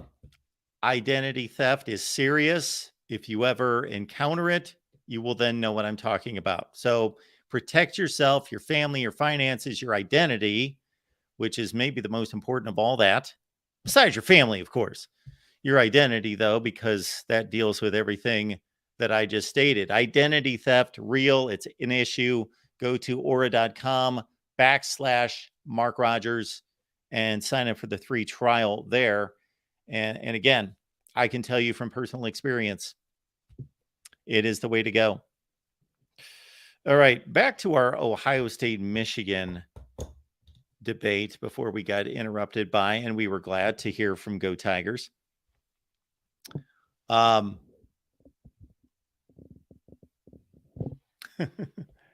Erica, okay, I'll bite. So this stays a Big Ten show. This is what's fun about having your own channel, is you can make executive decisions on a whim.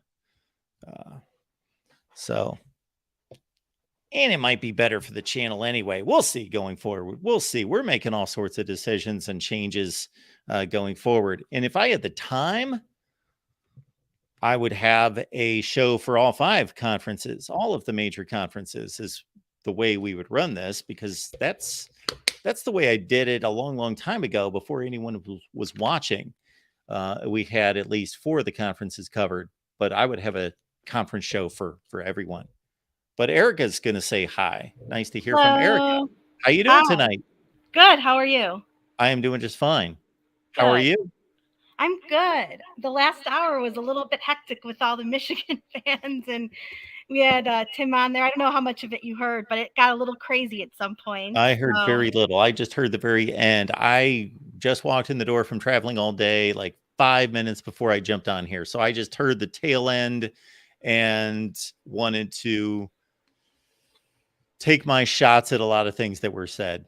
So I can only imagine if I would have heard the rest of it, I'm sure I could go on all night. I would agree with that sentiment. Yeah. Because I just heard a few things that I thought, okay, I'm going to clean that up and clean that up and clean that up. It just got very passionate, which I like, but it was getting to the point where it was a bit much for my liking, which is why I didn't call in for the panel today. But I'm calling in now because I wanted to talk about Iowa.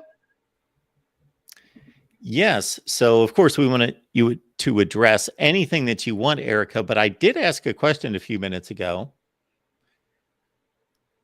And the statement is basically, why do you believe that Iowa could exceed expectations? Why do you think Iowa may be better than everyone thinks? And then if you can somehow pull some objective side out, why would the reasons be that Iowa may not be as good as everyone expects? Well, it's hard to know what everybody expects, to be honest. I mean, that Vegas statistic was just BS. I mean, I think we're going to do better than 7.5. But I would say we're going to do better than last year simply because Spencer Petras is no longer our quarterback. And we also got pieces out of the portal as well, which, as people will know, Kirk Ferentz is not on the record as being Mr. Pro Portal, yet he did a great job this past time. So we got the wide receiver from Ohio State, which you probably have heard about, I'm sure, being an Ohio State guy. I also heard, and you might be able to correct me or affirm this, that the Ohio State coaches were not happy when they heard that Caleb was going to leave, because I think they had things planned for him. Yeah, I can't really confirm. I don't know that they like too many players leaving. other than the ones that they ticket for the transfer portal based on their conversations. But he certainly was not in line to play this year, but he's just starting his career. So he's got a long career in front of him. And they certainly, I think what you're alluding to is based on the way the wide receiver room sets up at Ohio State. He's clearly would have an opportunity in 2024 and 25 to be a major player there. Right. That's exactly right. Yep. But at Iowa, he'll start sooner than he would have at Ohio State. Definitely. I mean, there's no doubt there. Yeah, that's going to be something to keep our eye out on. Cade McNamara, there's a non-Iowa fan. I was surprised once I clicked on the tweet today. I saw someone list Cade McNamara as one of their Heisman finalists. Yeah, I saw that. I don't know if you saw my response. I responded. I don't remember if it was a retweet of that same tweet that you're referring to, or if it was the original one. I don't remember how I responded to it because there's so many different ways on Twitter to respond to things. I agree definitely that Cade is a step up from Petrus, but who isn't? That being said, I think he'll be a good quarterback for us for what Iowa's system is. That being said, again, I don't think he's a Heisman candidate. Obviously, I'm excited about what Cade's going to do with an Iowa football team, but I'm not a total homer. So I don't believe that he's going to be a Heisman candidate, but I'd love for him to prove me wrong. That would be fantastic, Yeah, I don't see Cade McNamara as a Heisman finalist. Yeah, My response was 2,200 yards and 17 touchdowns does not get you a Heisman trip. Yeah, my response to it was, in fact, I can pull up Twitter on my phone and tell you exactly what it was, but it was something to the effect of this year, or this Petrus era, was not typical Iowa football for several reasons as far as the offensive side of the ball goes. But I have no illusions. Like, we're never going to be, the best offense in the country at this stage, at least with Kirk as coach, probably, and definitely with Brian Ferentz as OC. But I've never claimed that we've had the best offense. And the truth of the matter is, with our special teams and our defense, we don't need to have the best offense. It would be great because then we'd be dominant if we did have the best offense in the country. It's just not realistic right now. So that was my response to it. I mean, we've had some good quarterbacks to Iowa. I mean, Brad Banks, Nate Stanley even was decent. Ricky Stanzi was decent. So we've had some average to great quarterbacks, but we've not had Heisman except for Brad Banks and maybe Chuck Long. I don't know. Chuck Long was pretty darn good, but that's already Hayden Fry era. So, I mean, that's not even something I focus on, even though I love Hayden Fry. So that's my thought on that statement about Cade being a Heisman candidate. I would love to see it, but I don't think it's realistic. Cade McNamara could have a remarkable season and do things if Brian Ferentz gets out of his own way and allows the offense some room to produce, and Cade McNamara just even becomes a better quarterback. Cade McNamara could have an outstanding season, but Heisman finalist, that's a little head in the clouds. Yes, that's a great way to put it. And anyone in the chat who wants to give me some kind of challenge of something that I would have to do if Cade McNamara becomes a Heisman finalist, I will do it. Other than it costing me money, I will do it. Well, I mean, that's my opinion on that. And then defense and special teams, I don't even need to go into why I think they're going to be great. I mean, that's kind of a given at this point. And one thing I did not say, though, on the offensive side of the ball is tight ends. And I mean, we already know Iowa's TEU, even though some people will argue with me until their face goes blue, but they are. Right now. That's just a fact. They're at least one of the contenders for it. Not a fact. They're at least one of the contenders for it. Is that fair to say? Well, no. I'm sorry, Erica. I didn't mean to state it that way. What I mean is when people say fact, it's obviously not a fact, like 2 + 2 = 4. It's not a fact, but I totally agree with you. I believe that it is tight end U. I believe that Iowa has produced the best tight ends in the last 10 or 15 years. Right. Right now, Iowa's tight end U. I would argue that with anyone, but it's not a fact. Yeah. No, I understand what you're saying. Okay. Yes. I understand now. Thank you. But I'm right there with you. Yeah. I absolutely believe that. And historically, it would be a great argument, and they would be in the argument, but they so much have the upper hand in terms of recent history. Absolutely. Yeah. One thing that I did want to ask you is what your take on all of it is too, because I'm kind of stating my opinions. I don't know if you are in agreement or if you have a different opinion, maybe. Well, Cade McNamara is a really good quarterback who is a top 25 quarterback in college football, and he's replacing Spencer Petras, who was a bottom 25 to 30 quarterback in college football. So the upgrade there is significant. Mm-hmm. I believe the problem with the way Iowa plays football and depends so heavily on special teams and defense is that if they have a year in which the defense is just merely good, they rely on them to be elite. Yeah. Like they leave no margin for error. Yeah. Um, No, that's a fair argument. I mean, I would agree with that as much as I don't like saying it. I do agree with it. That being said, I would argue that, Phil Parker is one of the best in the country at doing what he does. Well, sure he is. So I don't know. I think we're still going to see, Jack Campbell's gone. Yeah, Lucas Vanessa is gone and all that. But I mean, we got one of the better linebackers from the ACC, Nick Jackson. Yes. I think he was all ACC. I'm not a Yes. huge ACC person. I wouldn't know, but I think that's what I read. And we have, with Iowa, the thing is when it comes to defense, it's usually just next in line type of thing. So I'm not very worried about that. Torrey Taylor's coming back, so I'm not worried about that. Yep. What do you think? I don't think you should be worried. I'm just making a point that if Iowa produces, let's say, a top 30 defense, most teams would love to have a top 30 defense in the country. Well, that's not up to Iowa's standards. No, it's not. And if they produce a top 30 defense, again, that's a really good defense. They would still have a top 3 or 4 defense in the Big Ten. But if they don't get the offense to produce more and their defense drops to 30th, then they're in trouble. Yeah, that's very true. And that's the problem with Iowa is that we haven't had a balanced game, especially since Petras has been quarterback. Another thing I did want to ask is, do you believe that Brian Ferentz is really running the offense he wants to, or do you think he's running the offense the way his dad wants him to? Because that's a debate a lot of times among Iowa fan circles. Like if Brian really had true reign over it instead of Kirk, would it be any different? I'm on the fence on it. I kind of think that he would still run a similar offense even if Kirk weren't there or weren't controlling it or having a opinion on it. Well, that's one of those great debates because we don't know, and anyone who says that they do, they don't know. So we can only go by clues and indicators. Yeah. I do think that it's reasonable to think that Brian is running his own offense. You know what I really think is that Brian just took over the offense and made very few changes. I don't believe that it's his offense. I believe that he is just doing what is Iowa football. Mm-hmm. I just don't think he has much creativity or ingenuity.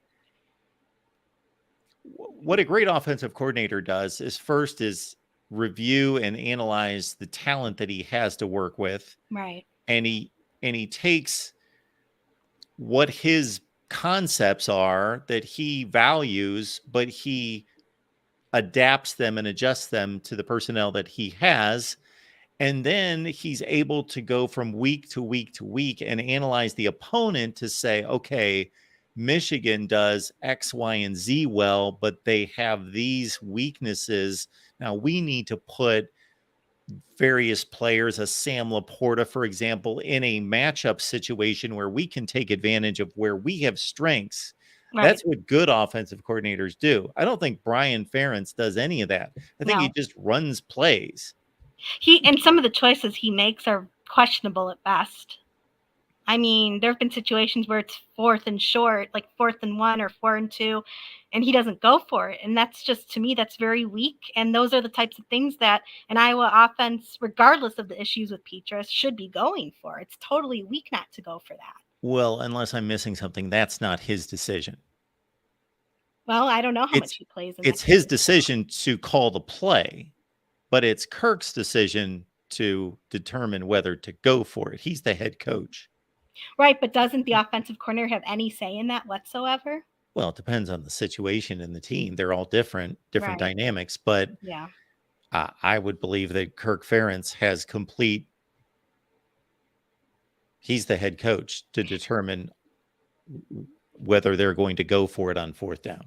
Yeah. One final thing. I know you've got someone else waiting, so I'll make this quick. I think this year we're really going to see what the deal with Brian is. Reason being, he blamed last year, I think on more than one occasion, he blamed the lack of personnel, which again, this goes back to whose fault is that? Because who's recruiting these players? But I'm not even going there. But since he was blaming personnel, that means that we should have a much better offense this year because he has better personnel now. So we can't, we'll have to see what he does with it. You bring up some great points, and maybe Corey and I will take off on some of these coming up on Tuesday night. Yeah, well, I will try to be there. You guys always come on when I'm still at work, but I do try to listen, and we'll see what happens. But anyway, thank you for taking my call, and hopefully I don't come off as too much of a homer because I know how annoying that can be. No. We love homers. I'm just making yes, don't get me wrong on the homers. We want college football fans to be homers. They should be homers. I'm just saying sometimes when they argue certain things, they should understand I'm being a homer. I don't think everyone understands that they're a homer. That's the problem. That's true. It takes no issue with self-awareness. people being homers. You just need to understand that you are a homer. Yeah. If you are. Yeah, I've admitted that before. And I've also been told by people that I'm too critical and stuff like that. But I am who I am. And I have the self-awareness to know when I'm being a bit of a homer. And people are going to think I'm a homer. It's what I'm about to say. As far as how many wins, I think it's a disappointment if we don't get at least 10. That's just my opinion. People are going to think I'm being a total homer. But if you look at our schedule, look at the pieces we've got, and look at, just historically where we've been as far as the teams are playing, I think it's very possible we win 10 games this year. And furthermore, I'll even say too, if we don't kill Iowa State and Nebraska, that's a big problem. I gotcha. Erica, thank you so much. Appreciate you being here. Thank you. Have a good evening. You too. Okay, we appreciate Erica, and we will get to Mike in 2 seconds. And Erica brought up so many things I would love to take off on, but I will only state one thing here. Indiana and Rutgers had better offenses than Iowa, and they made changes this offseason. Let that sink in for a second. Indiana and Rutgers are not at the caliber of Iowa as a program. It's not even close. It's not debatable. It's not, they're in completely separate categories. Iowa's a top 15 to 25 program in the nation. Rutgers and Indiana are lost in the abyss. They suck.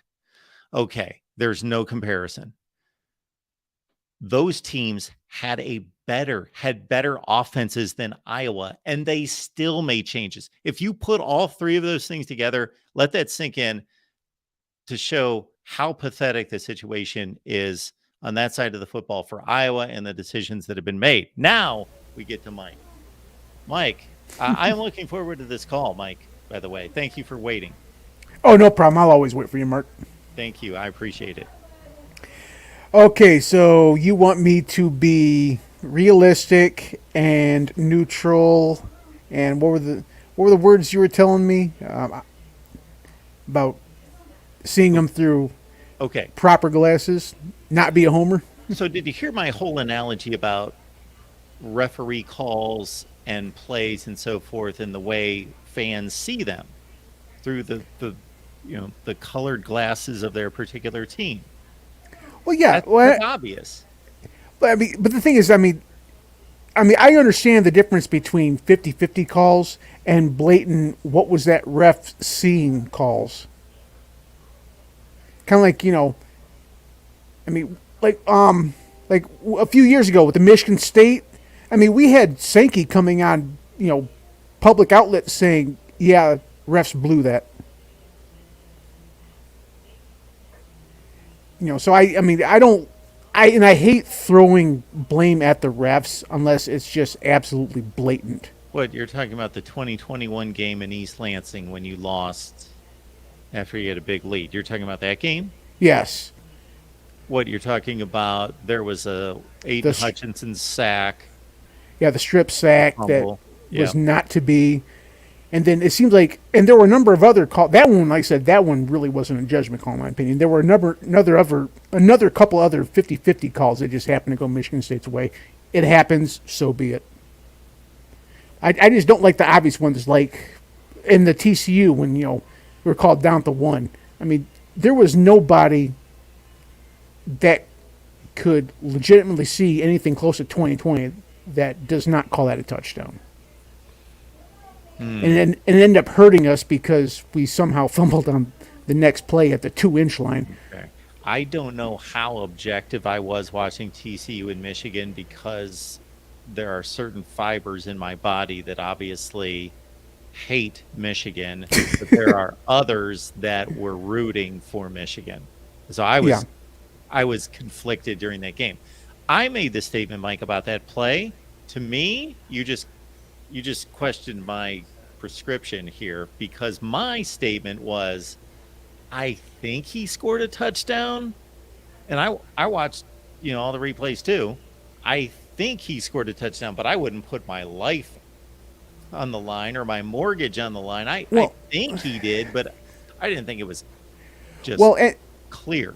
The other thing is that I think, for, this new generation rewriting and redefining all these words, it seems like the refs these days are rewriting the definition indisputable evidence, because it was called the touchdown on the field. So for you to actually overturn that, that was bunk. I mean, that's just a polite term for it. Yes. Yeah. I mean, I just don't get it. But now, as far as, expectations, I mean, it's hard to say that we can go over expectation, because I think expectation for us is pretty dang high this year. Yeah. I mean, we're coming off, back-to-back playoff years. Through the transfer portal, we're reloading pretty well. We got Corm coming back, JG coming back, and we got Sharon Moore. Looks like he's going to finally actually get a place at the table instead of just kind of being a mouthpiece or an honorary offensive coach, or one of a committee. So there's legitimate expectation, but it's kind of tempered the fact that we're not at Georgia's level yet. I don't see Georgia getting dethroned again this year, but I think that the only thing I can say that we might overachieve is that it looks like from Vegas and ESPN, we're still below Ohio State in national championship and even Big Ten championship odds, which boggles my mind. It somewhat boggles my mind. I think there's an argument for it, because I still believe that Ohio State has a more talented football team and has more high-end players. However, on the Michigan side, I don't see a question mark on Michigan's football team. Maybe the wide receiver play is obviously a wide little receivers. iffy, but I'm certain of how good Michigan is. Ohio State's more of a wild card to me. I don't know how good the quarterback is. I don't know if they can fix their offensive line. They lost 2 high-end NFL tackles. I don't know that they can fix their secondary. It wasn't any good last year. And I don't know if Jim Knowles, I believe he's good at what he does, but... Well, I know. I am not sold, because, like I said, I think the idea that you bring into the Big Ten a coach from the Big 12 that runs he runs a nickel defense. Let's just call it what it is. He runs a nickel defense against any Big Ten team like Michigan, Penn State. It's just not going to work. I mean, do you have any objection to that? That's a great question. I don't know that the style of play in the Big Ten and the Big 12 is as different as people think it is, nor was 5 years ago. I think think he got a little overhyped at Oklahoma State, and their defense was pretty good, but like I said, you have to take. And I think it's because last year, I remember having this conversation with you and some. I have absolutely no respect for the Big 12. Now take the TCU fluke game aside. I don't think the Big 12 is that great of a conference. I mean, you take the Kansas State. Kansas State got mauled by Alabama. Really a good conference. Yeah, I mean, I thought they were the worst of the Power Fives. I thought they were below the Pac-12 and the ACC, and I think a lot of people kind of questioned me putting them below the ACC, but I stand firm on that. We need to get you on here with our Big 12 guys that love the Big 12 and think that the Big 12 is even better than the Big 10, which is ridiculous. Yeah, I'll mention that to Joey later.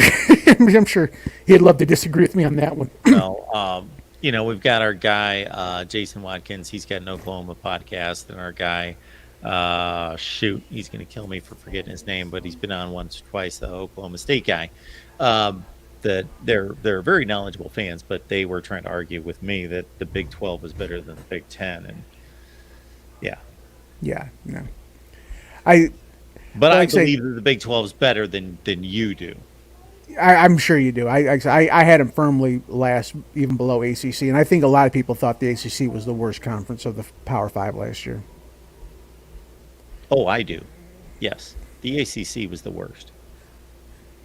I mean, I credit that, for Clemson being a little bit down and Florida State not quite living up to expectations. Florida State exceeded expectations. Oh, I think there were some people that thought they were going to be a double-digit team last year, especially after those people were insane. Well, they went 5-7 the year before. They hadn't had a winning record for 5 years, and they were supposed to win 6 games last year. Well, I think they're turnaround. Well, I was never sold on Mike Norvell, but I think there were a lot of people that think he was going to come in and just overhaul the system and turn them into a contender. Well, they are. At least there's indications. I think we tend to jump a little bit too soon. Florida State's not done anything special yet. They had a nice season. Yeah, and it'd be interesting to see how they do, especially like I said with the ACC. That's a conference where anybody can rise up to grab it.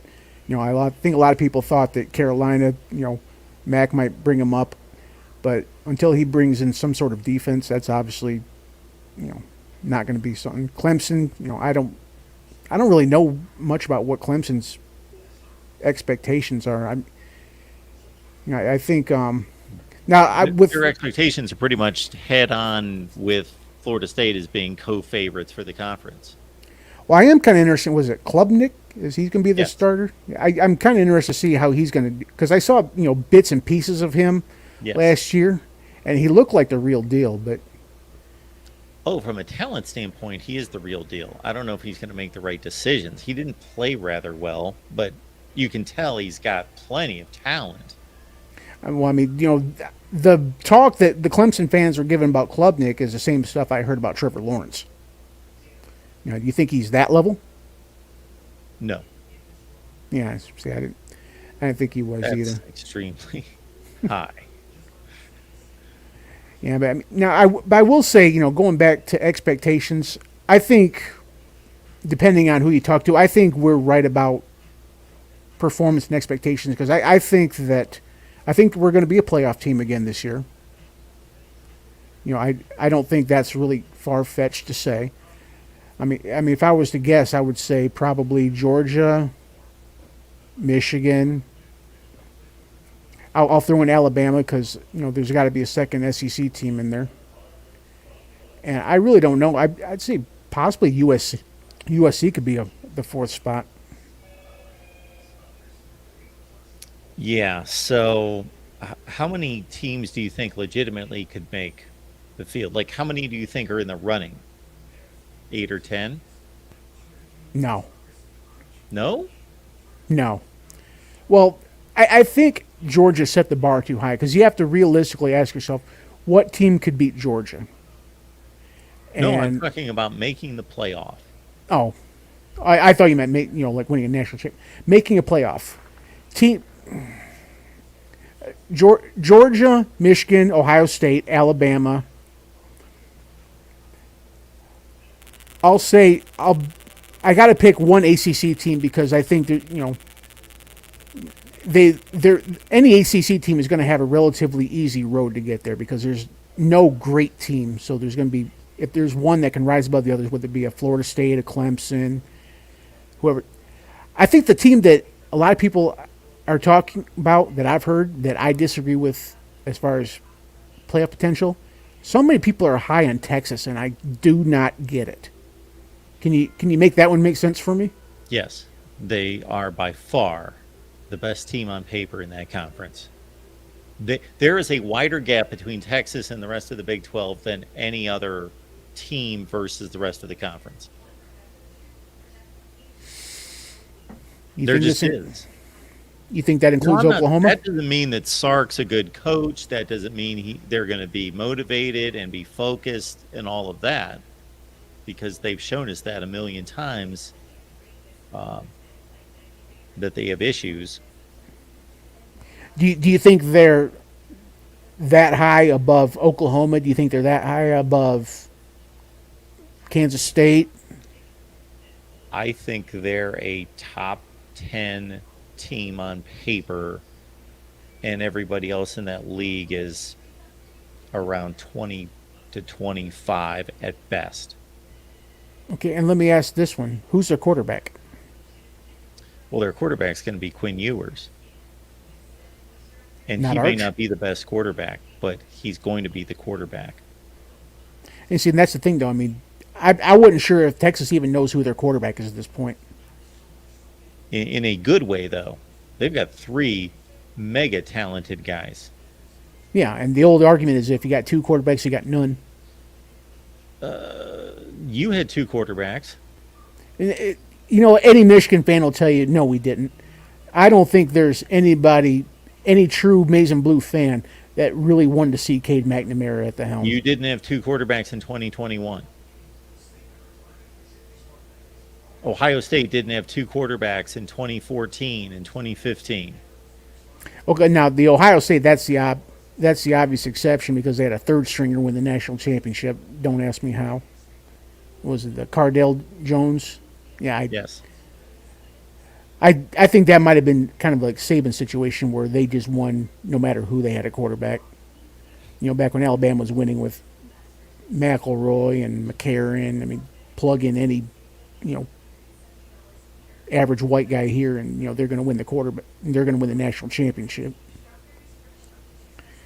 Where, I guess as far as so we got Georgia, Michigan, Alabama, USC.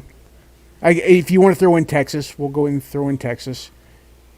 That's 5. Any other teams who can win the national championship? Make a playoff. Here's my short list of who can win the national championship. Then I'll give you the list of teams that I believe are contenders for the playoffs. The only teams that, in my mind, can win a national championship are Georgia, Ohio State, Michigan, Alabama.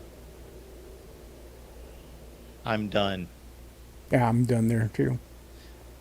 My list of making the playoff: Ohio State, Michigan, Penn State, Clemson, Florida State, LSU, Georgia, Alabama, Texas, USC, Utah, Oregon, Notre Dame. I see. I think there's too many. There seems to be too many. There's definitely too many Pac teams in there, in my opinion. Why? Last season, you could sandwich 5 teams from the Pac-12, and any of them could beat anyone else. They were that close. I think it was kind of bad optics that USC lost to Utah twice because, despite that, I'm on record for saying that USC was a better team. They were better than Utah. They just, it's just a bad matchup. Utah they're the kryptonite for USC. And I don't know if that's going to always be the case. So is Michigan a bad matchup for Ohio State, and Ohio State's a better team? There could be an argument for that. I'll admit that. Exactly. I think that, I think they brought in Jim Knowles to fix the obvious problem, which was their running defense, and they picked the wrong guy so that their running defense remains the problem. But like I say, I mean, Michigan, it took us a miracle practically to win at home against Illinois. Now Blake Corum was hurt, but we do have a legitimate backup in Donovan. So I think if you want to say that Michigan was a better matchup and that Ohio State is the more talented team, I really couldn't argue with that. I hate saying that, but if you were to make that argument, I couldn't refute it. If I pick Ohio State to win the Big Ten championship, it's going to be with full knowledge that I am predicting a much thinner, narrower path. If I pick Michigan, there's many more reasons for me to do it. It's a much easier pick for me to make. I think Michigan is it's the easier pick. It seems like the more glamorous pick right now, considering the margin of victory over the last 2 years. Seems like a more reasonable pick. Yeah, but I don't. I think the fact that it's in Ann Arbor kind of makes it tilt a lot heavier for Michigan than it would Ohio State. But I mean, you can't argue that even as good as we're doing in the NIL, on a strict player versus player basis, talent wise, you obviously have to give it to Ohio State. So I wouldn't take them out of it. I just think it's a matchup, kind of like you said with I had to make the case against USC and Utah. Utah was just a better matchup, and if you want to say Michigan was a better matchup for Ohio State, I would agree. So again, Mike, my question was, convince me why your team is better than expected. And again, that's a bad question for Michigan. Michigan's an exception because they're the favorite, or should be. Again, you cited ESPN and others that have made them a co-favorite or a second place team in the conference. But for the rest of us, we believe Michigan's the best team in the favorite. So I'll ask you, what outside of injuries, obviously if you have a rash of injuries, that can always derail anyone. Why will Michigan fall short? If Michigan falls short, I'm hoping that it won't be from last year. I think last year, I was telling this, to John, we were on the panel earlier. I think Michigan was still kind of reveling in the win in the shoe, and they were still on an emotional high. Mix that in with, I think, they might have got a little bit of a swollen head. You might be right, by the way, Mike, but I don't. I either don't buy it or I think it's a horrible excuse. I know you're not making that as an excuse, but they could. That's possible, but 3 weeks later. Yeah, well, I think later. Well, there have been times where you've seen a letdown after a big win, and then also it was basically kind of a given. I mean, if memory serves right, the spread for Michigan over TCU was greater than Georgia over Ohio State, and that was a 1-4 versus a 2-3. I mean, there were people were pretty much booking. I admit I was guilty of this too. People were pretty much booking Michigan to make the national championship game. But I equated TCU last year to Cincinnati the year before, so I'm guilty of it too. Okay, but if you look at talent, and not just talent, but production and just the quality of teams involved, Georgia was here, and Ohio State and Michigan were here, and TCU was here.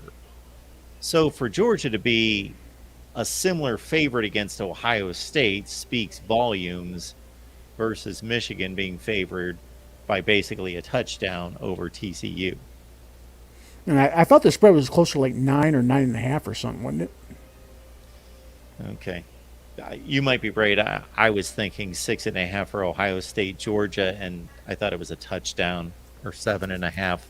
Somebody look that up for us. TCU Michigan point spread. Yeah, I thought it was in the neighborhood of around 9. I thought and it then dropped. And Georgia, yeah, well, that's the thing. I don't, just because it opens doesn't mean it's going to stay there. But as far as, I don't know how we can beat the only way we can surpass expectations is if we win the national championship. So, like I said, Michigan's kind of a bad litmus for this, because for us to exceed expectation, we have to win the national championship. And I don't think we're at that level. I think Georgia, they're going to be in the catbird seat for a while.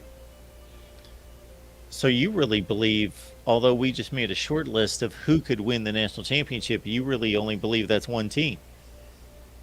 I think that Georgia is still the rabbit in this race, and that everybody else is catching up, including us, including Ohio State, including Michigan, including Alabama, and name the other 6-8 teams you said were in the hunt as well for the playoffs. Yeah. Yeah. All right. Well, yeah, I thank you for having me on, though, Mark. Well, thank you, Mike. Appreciate you being here, man. Take care. You too. It's our guy, Mike. Check it in. Talking to Michigan football. We've got a Michigan show that we do every Wednesday with John D'Adamo. Michigan Live, Wednesday, 5 Eastern. Join us then. We've got a big day lined up at the Voice of College Football on Tuesday. Our Tuesday situation is Ohio State Live. Typically on Wednesday, moves to Tuesday this week. The guys have camps to go to on Wednesday. Therefore, Ohio State Live is Tuesday at 11. Then we've got Iowa live at 5:30 Eastern. And we've got Nebraska live with Greg Peterson, Husker Online at 7. So your day tomorrow, 11 a.m. Eastern, Ohio State Live with Steve Hellwagon, Kevin Noon, Tony Gerdeman, and myself. Then at 5:30 Eastern, Corey Bratta and I on Iowa Live. And then at 7 Eastern, it's Greg Peterson, Husker Online, and myself, Nebraska Live. And if you so choose to check out myself and Steve Dace on Michigan Podcast, Steve has invited me on Tuesday. We will be recording a Michigan podcast, and I will not share the topic. But I'm going to have to review some information he gave me to see where I stand on some rankings he has put together. So that's coming up whenever he releases that. I think it's later in the day on Tuesday. So yours truly on Michigan Podcast this week. Lemansky, appreciate you being here. Thank you so much for the contribution. All football teams should have an ambassador like Erica. Iowa will run the ball better in 2023 and win the West. Followed up by the aforementioned Erica. Erica, thank you so much. Erica states, does Iowa play Michigan for the Big Ten championship? Funny you say that, because I will be making predictions, of course. For the channel's sake, I should make predictions early. Like, I should make predictions now, because then they have a lot of shelf life. People watch the videos. I always make my predictions the night before the season. And then they have no shelf life and people don't watch them because they just watch them, boom, that day. And then once the season starts, people kind of don't care about your predictions. We're playing football. We're watching. Then they may come back after the season and say, Mark, you screwed up. You didn't pick. What was my playoff last year? I don't even want to go through it. Anyway, sometimes I hit them, sometimes I don't. I hit all 4 a couple years ago. Not last year, for sure. But Erica, thank you so much for that. But again, that leads me to, I was thinking about exactly what I was just talking to Mike about in regards to why I would pick Ohio State versus why I would pick Michigan. Michigan is the more logical choice. They just are. It's plain to see. There are more doubts, more question marks on the Ohio State football team. Other than wide receiver, I look at every position unit for Michigan. They lost their specialists. They lost Jake Moody. But even at wide receiver, Michigan will be workable. They'll be functional at wide receiver.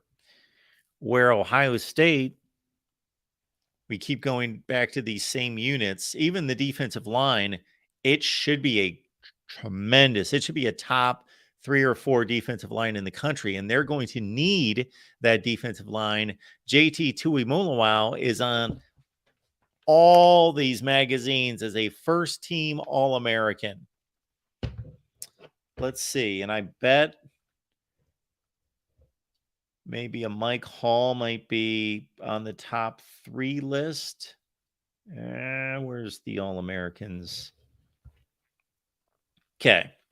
Big Ten players, according to Athlon. First team All-Americans: Blake Corum, Michigan; Marvin Harrison Jr., Ohio State; Emeka Egbuka, Ohio State. Oh, I can never say his name. Olu Muiao Fashanu, Penn State offensive lineman. Those are the first teamers from the Big Ten. On defense, JT Tuimoloau, Ohio State; Dershawn Newton, Illinois, on the defensive front; Tommy Eichenberg. So Ohio State, despite their defensive issues, 2 first-teamers. Tommy Eichenberg was phenomenal last year. And then you've got Caitlin King at cornerback for Penn State. Now, this is not the end-all, be-all, just because Athlon says that they're first team, second team, third team All-Americans, but it gives us indication. Torrey Taylor, the punter, on the first team. Jalen Lucas is the kick returner from Indiana on the first team. On the second team, we've got Braylon Allen at running back from Wisconsin. We've got center Drake Nugent from Michigan. And we have Zach Zinter, Michigan. So there is your indicator at offensive line. Michigan's got 2 second-team All-Americans. The guys coming back. Well, Drake Nugent is the incoming player from Stanford. Yes.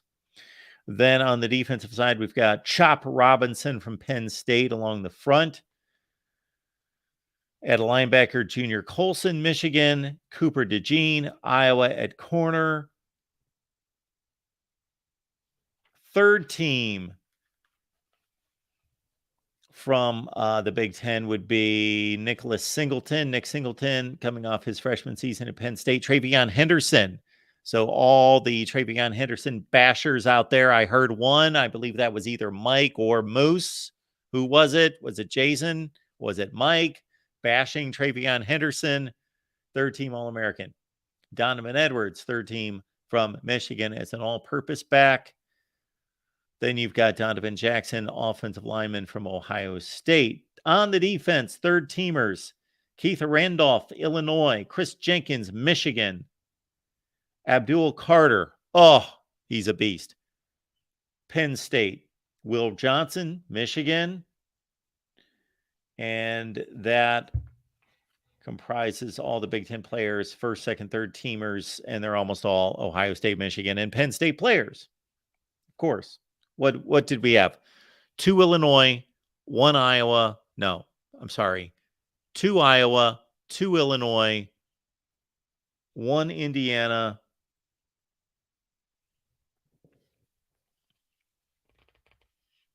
Yeah. Against what? 4? Yeah, I won't go through it. A lot from Ohio State, Michigan, and Penn State.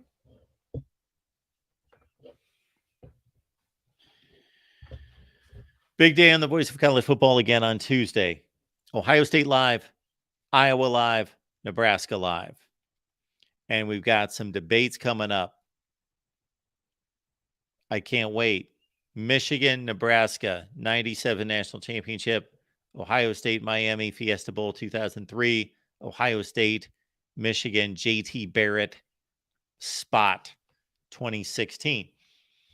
And I'll go back to a statement that I made before we started to take some calls, that I had to go through the years to then really have it sink in. The last quarterback that either did not play at a championship level or win a championship, did not play in championship level competition. So CJ Stroud, for example, did not win a Big Ten championship. However, he was playing Georgia in the national semifinal. He was playing, those are championship games. Okay. That's what I mean. CJ Stroud, Justin Fields, JT Barrett, Braxton Miller, Terrell Pryor, even Todd Beckman started a BCS championship game and won a Big Ten championship, of course. Troy Smith, Craig Krenzel. You have to go back to the year 2000. 2000. You've got to go back to the year 2000 to find an Ohio State quarterback who is not playing in championship games. That has nothing to do with Kyle McCord. So if I was on your side of this, arguing against me, I would say exactly what I just said. Mark, what does that have to do with Kyle McCord? Nothing. But we're fighting history here. Kyle McCord, history says he's going to be just fine. Welcome into the Voice of College Football. Who's on the line? How's it going, man? Golden Playbook. Good to have you on here. You remember me, right? I called I think on Memorial Day, I believe. Well, we appreciate you being here. What's going on?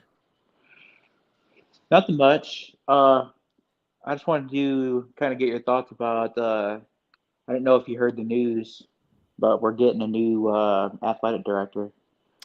Well, I heard the news that Swarbrick was out. That was, of course, late last week. I've been gone for about 5 days and been out of the loop. So I'm going to be looking into this as you're talking, because who would that be? The new AD? Yes. The new AD is Pete. I can't say his last name right now. Well, let me try to say it here. Let me He's find pretty it. experienced, I've heard. Huh. I just Googled it. I'm not Notre Dame new athletic director, and all I'm seeing is Swarbrick.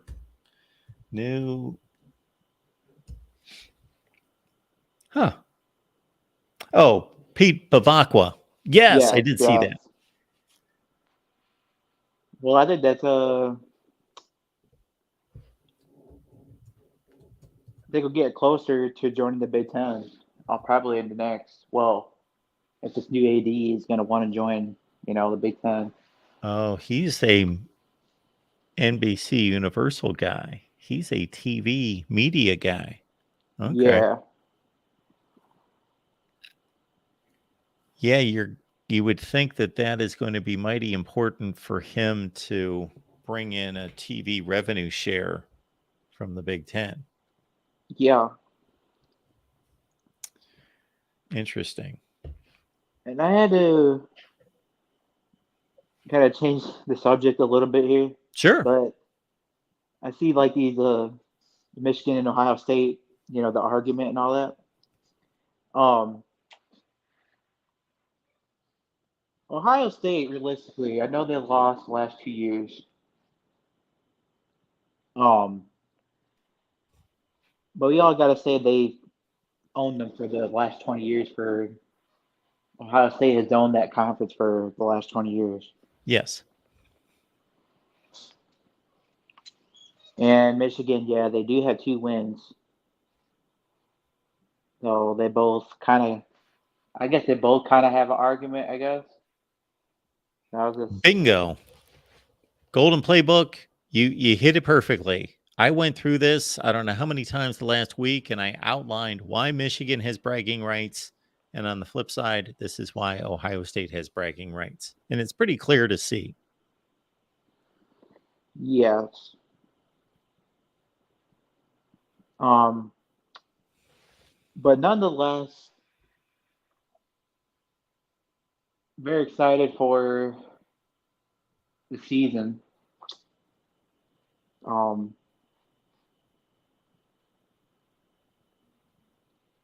think, yeah, we play our first game on August the 26th, I believe, against Navy in Ireland. Yes, you do. That's going to be very interesting. And Navy is a pretty tough team.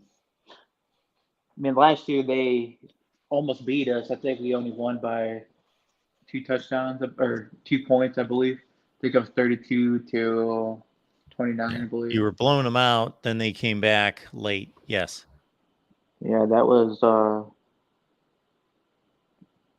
and Navy was pretty good, I think. I think they were pretty solid last year. Well, they were 4-8. Yeah. I've been hearing people say that they were pretty good, but I don't think.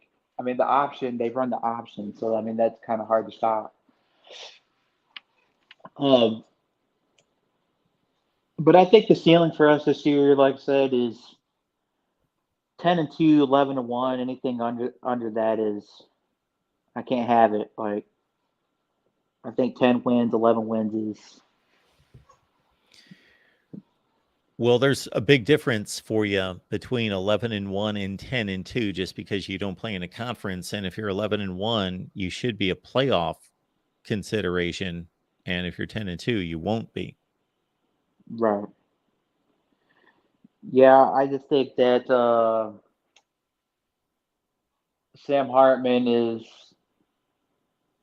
probably the best quarterback since Brady Quinn, like we were talking about on Memorial Day.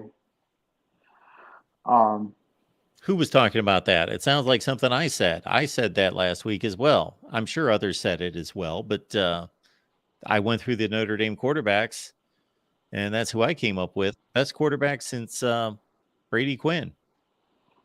Yeah, you said that on Memorial Day as well. I remember when we talked. Okay. But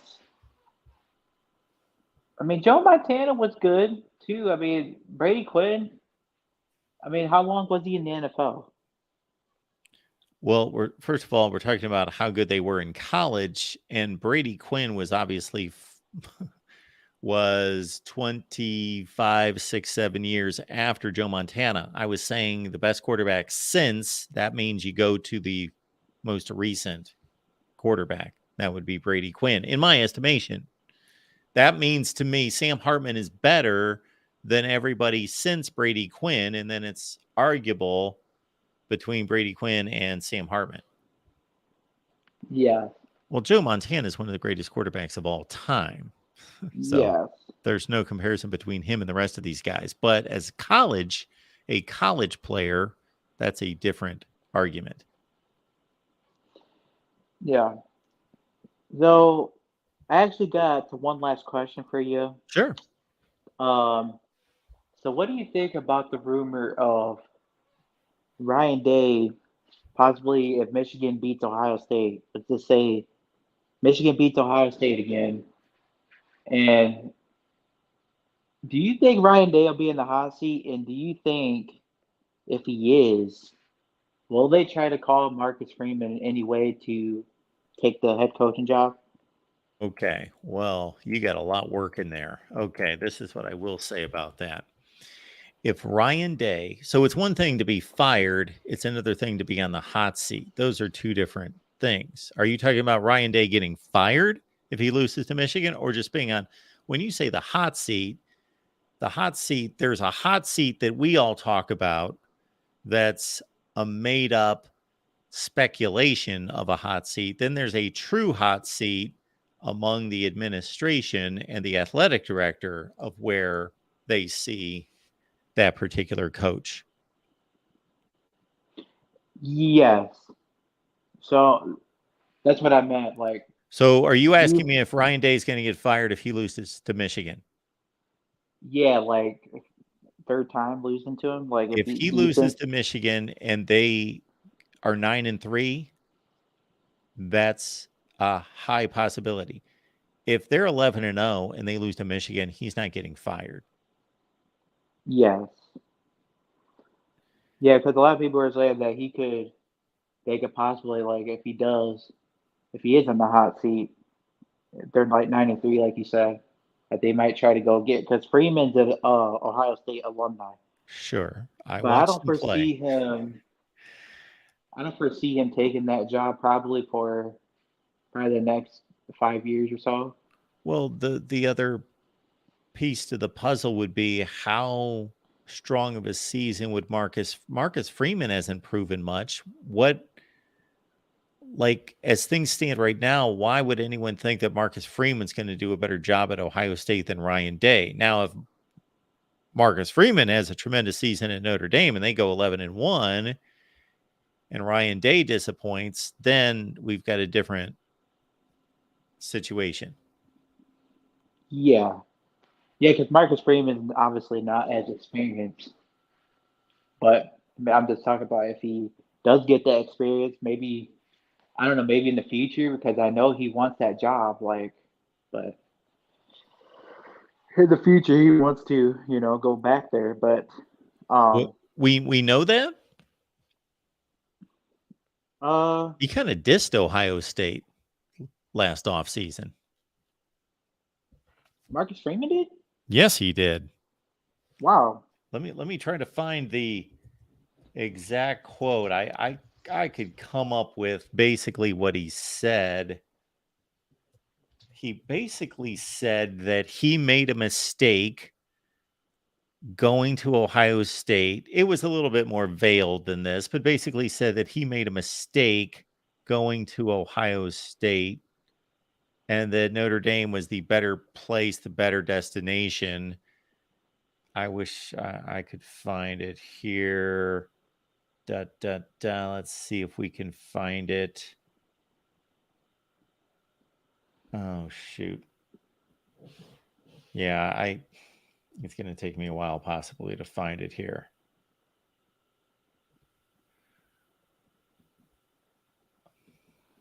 Yes, Daniel, I am worried about beating you.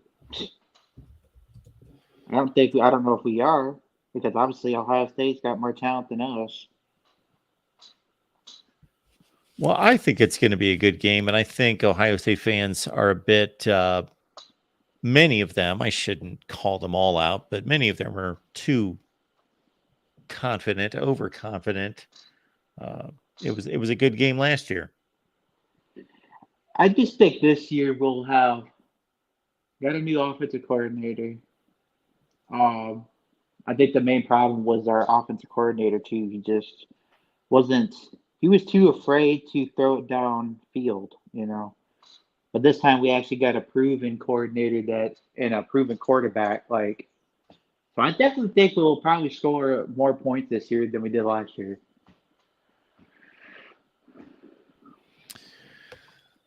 All right, Golden Playbook. Anything else for us tonight? Nope. I think that's it for today. And yes, I agree. You're going to score more points with Sam Hartman at quarterback. I like Sam Hartman. He's one of the best. Yeah, like I said, I'm not saying we're going to beat him, but I sure do hope so. It would be the biggest win for us, because we haven't beat him since the 30s. Yeah, it would be a big, big win for Notre Dame. The biggest since, well, you could argue if you wanted to take any of the wins during their college football playoff runs that kind of vaulted them into the playoffs, like the win against Clemson at home in 2020. Yeah. All right, Golden Playbook. Appreciate you being here. Call back anytime. All righty. Thanks. See ya.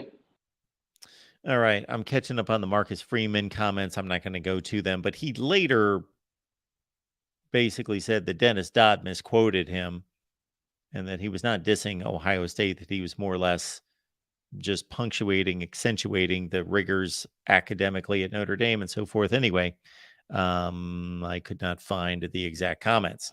We got Chase on the line here at the Voice of College Football. Chase, what's going on?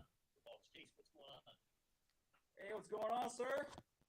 Hey, Chase, what's the good word? Can you hear me?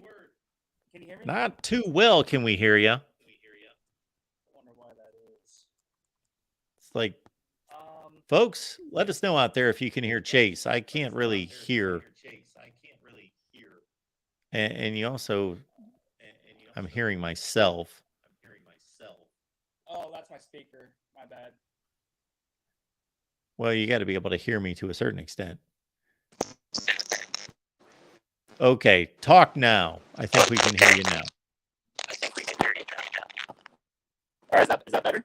Oh, man. It's louder, but it's worse. Okay. Yeah, it's kind of weird. I'm not sure why that's that. But yeah, thanks for having me on. Yeah, appreciate you being here. I don't know how long we can keep you on, though. No, I don't. It's like just a ton of static.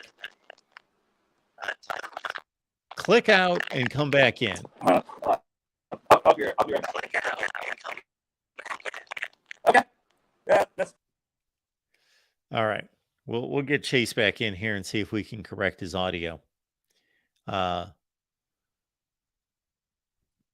Peninsula Hartman is mid. Mid what? Mid great? He's a really good quarterback. He's one of the best quarterbacks in college football.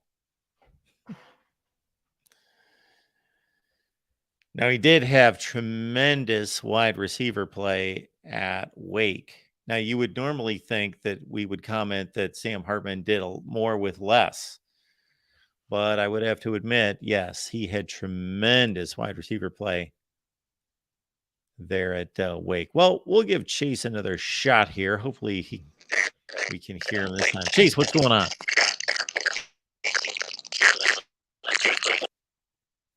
Okay.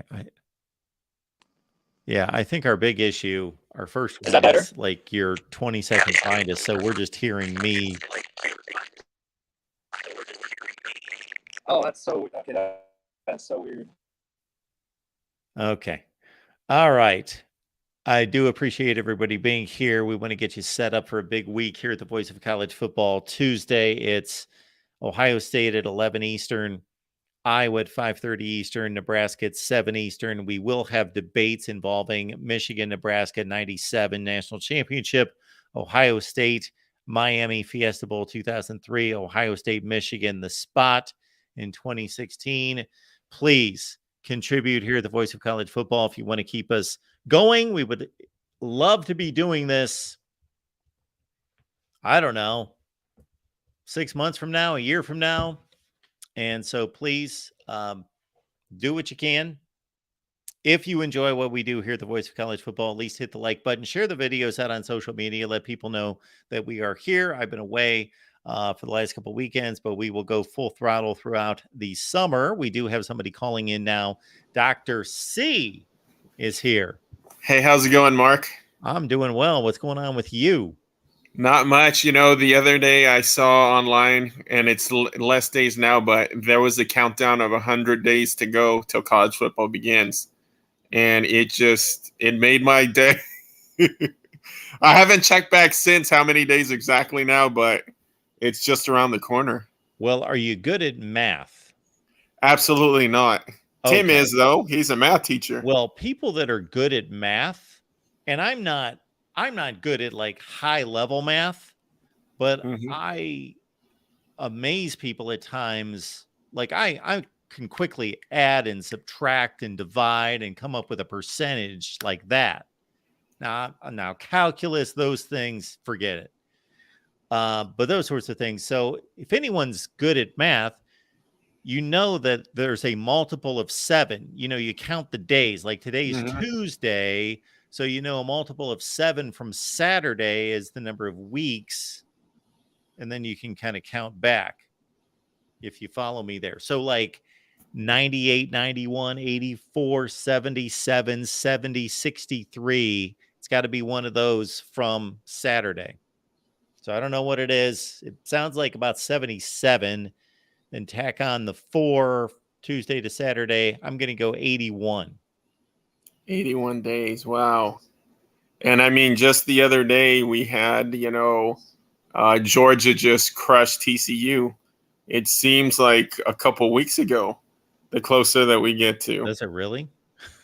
Well, for me at least, my coworker went to that game as her husband had played for TCU, and they were excited, so they went down to Los Angeles, and unfortunately, okay, some folks the in the chat are correcting us to.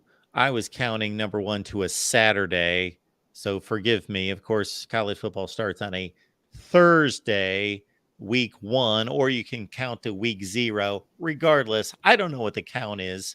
I used to count when I was a little kid to the days to opening day of baseball season. That was always my countdown in my head. But whatever it is, it's about 75 days. Yes.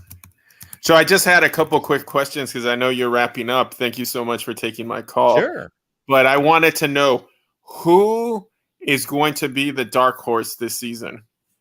Who's going to be, and maybe and maybe who is a team that no one's really paying attention to that you believe is going to shake things up? Love this question. I don't have one team for you. I've got 12 teams for you. So it's funny that you say that because I was traveling all day.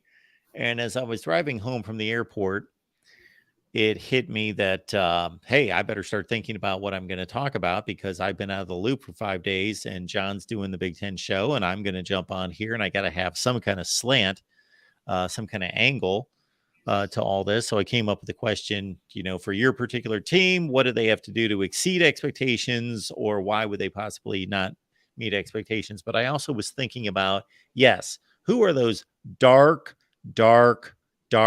horses? I produced a video last year where I named some dark horses for playoff contention.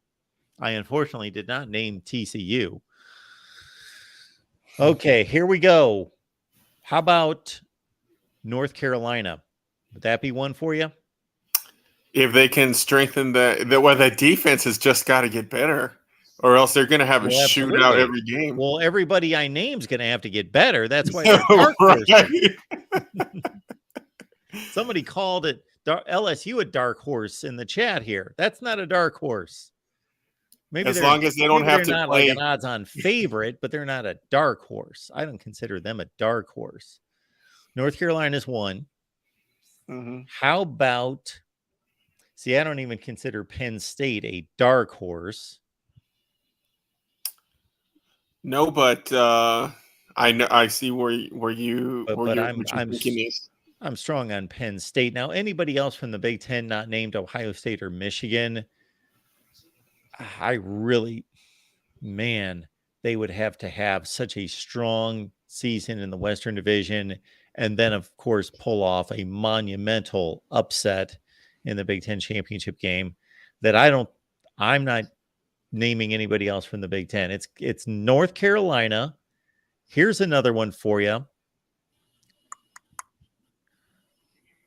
Wow. We're going dark. We're going really dark horse, right? Yeah. I mean, it could be a team also that Kentucky. That's what I was thinking too. They're a dark horse. Kansas State. They could make Kansas a playoff. State. Yeah, I mean, it wouldn't be too much of a surprise. No, yeah, they're typically very well coached. I understand your point. It wouldn't be since they just won the Big 12 championship, but they really have never been a playoff contender during this era. Not even close. They've been churning out 8-5 seasons. But Kansas State, North Carolina. Who'd I say from the SEC? Kentucky. Yes, Kentucky. Oregon State. Yeah. Yeah, I think that's or Washington could be in that same neighborhood. No, You think they're a dark horse? yeah, I agree with you, but I don't know that they would be considered that much of a dark horse. no, but it would be kind of a surprise because they haven't been, relevant since they made the playoff. Well, they finished in the top 10 last year. Oh, they did? Oh, that's right. Why am I thinking? They went 11-2, finished in the top 10. But yeah, that would be a surprise. Corey has one here in the chat. Texas Tech. A lot of people like Texas Tech. Peninsula likes Pitt. Pitt, yeah. Christopher Foote says Washington State. Now we're digging a little bit too low. I don't think Washington State has a prayer. Like these other teams have a prayer. I don't think Washington State's really any good. So Dependent Fanatic says Illinois. Yeah, Illinois. Wow. They're out there. Wisconsin, Tennessee, South Carolina, Utah. Those teams, love your lineup there, Dependent Fanatic, but man, they're just all in different classifications. Like Tennessee is much not even close to a dark horse compared to Illinois. Eric, Texas A&M. I was going to go there. Look out for Texas A&M this year.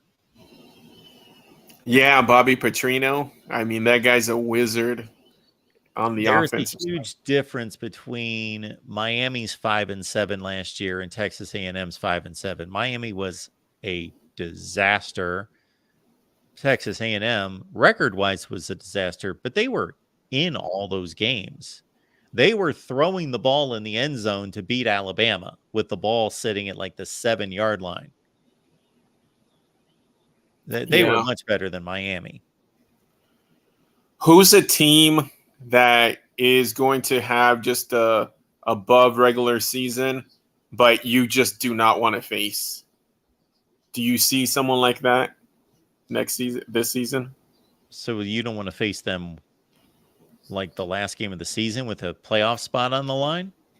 Yeah, something like that. Something that could surprise you, like an Arkansas. I think Arkansas that's a good can one. Sometimes surprise you if you're not. Yeah, Alabama doesn't want to see. LSU and Alabama don't want to see.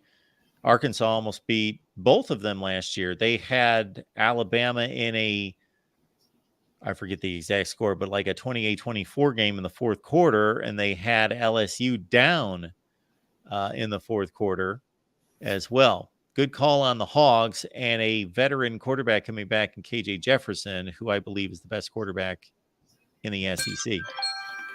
Yeah, he's definitely. I'm really interested to see how he does with Enos, more RPO type offense. Florida State goes to Pitt in November. They don't want to see them. They go to Heinz Field in November. What about Ole Miss? You see them? Ole Miss is a good one. Whether they've got 3 different quarterbacks they're looking at as possible starters. That's the deepest quarterback room in the country, with Jackson Dart, Spencer Sanders, and Walker Howard. Any non Power 5 team that you say I wouldn't want to play them this year? Like maybe, like I'm thinking like old school Boise State. Yeah. Is there anything like that around? I haven't really done much of a deep dive on the group of 5, so I would just be. I would have to look to see if Michael Pratt, the Tulane quarterback, I believe he's back this season. He's a really good player. He did lose some weapons and one of the best running backs in the nation at Tulane, but Tulane would be one. Of course, the group of 5 has lost a lot of firepower, and except for a Boise State, a Fresno State, a San Diego State, our attention should be shifting west because UCF, BYU, I know that they weren't necessarily a group of 5, but UCF, Houston, Cincinnati, three of the great Group of Five programs over the last 10 or 15 years are now Power Five. So there is going to be a far less chance of a Group of Five becoming that team anymore. Yeah, agreed. I think Texas A&M's happy not to play Appalachian State again. Who playing Appalachian State? Michigan? No, Texas A&M. Oh, Texas A&M playing App Yeah, State. they don't right. play them again. Yeah. Yes. Coastal Carolina, it's being mentioned here in the chat, and I believe that as well. Coastal Carolina going out to the Rose Bowl to play UCLA in the first week of the season is kind of an interesting upset possibility. That's a really good game. Yeah, that's gonna be a fun game. With UCLA breaking in a new quarterback. UCLA, no chance that they're a dark horse? No. No. I thought UCLA was really close last year. They were 9-1 at one point in the season.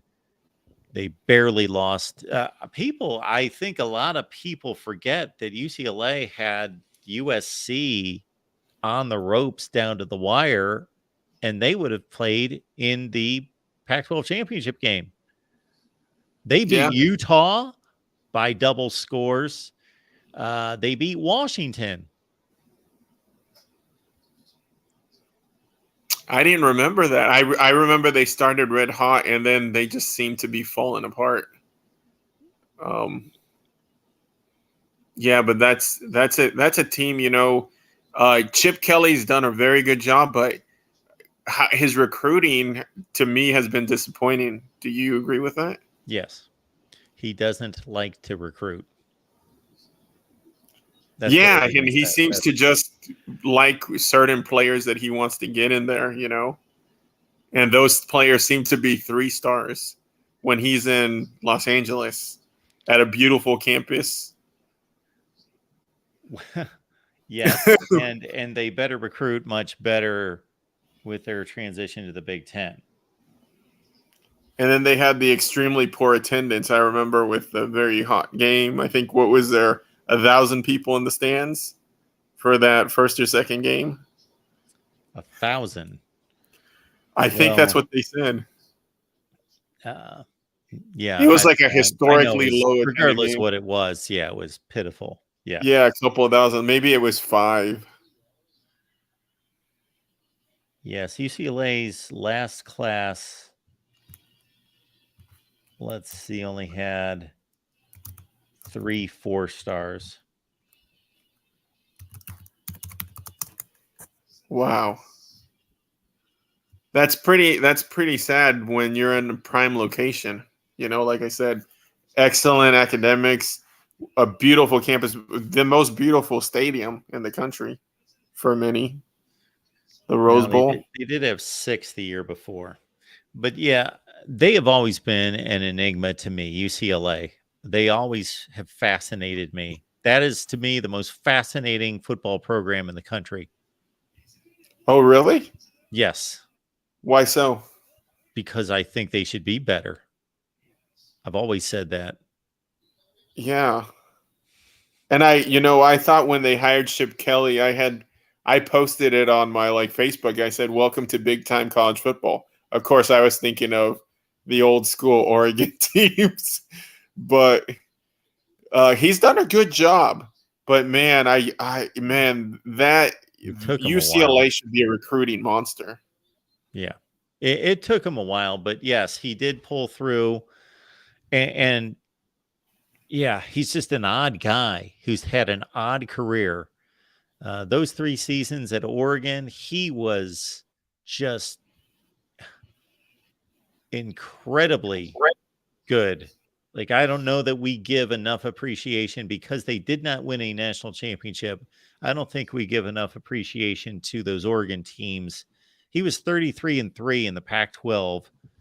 Those, whatever it was, what's that? 36 times 9, 4 seasons. 33-3, and was fighting it out for a national championship. Was among the elite of college football 4 consecutive years. goes off to the NFL, comes back. This UCLA situation was the debacle of debacles, his first 3 seasons, if I'm counting correctly. And then he had an 8-4 season in 2020 that was very much a smoke and mirrors. They beat everyone lousy. They lost everyone with a pulse on the schedule. I was not impressed with that 2021 team, but I was tremendously impressed with this last team. This is the team that I thought missed an opportunity. They were 9-1. Again, they should have beat USC and went to the Pac-12 championship game. They beat Utah by 2 scores. They beat Washington. They were really good last year. Yeah. Now that I remember the season a little better, you're right. They were a lot better than I gave them credit for. Wow.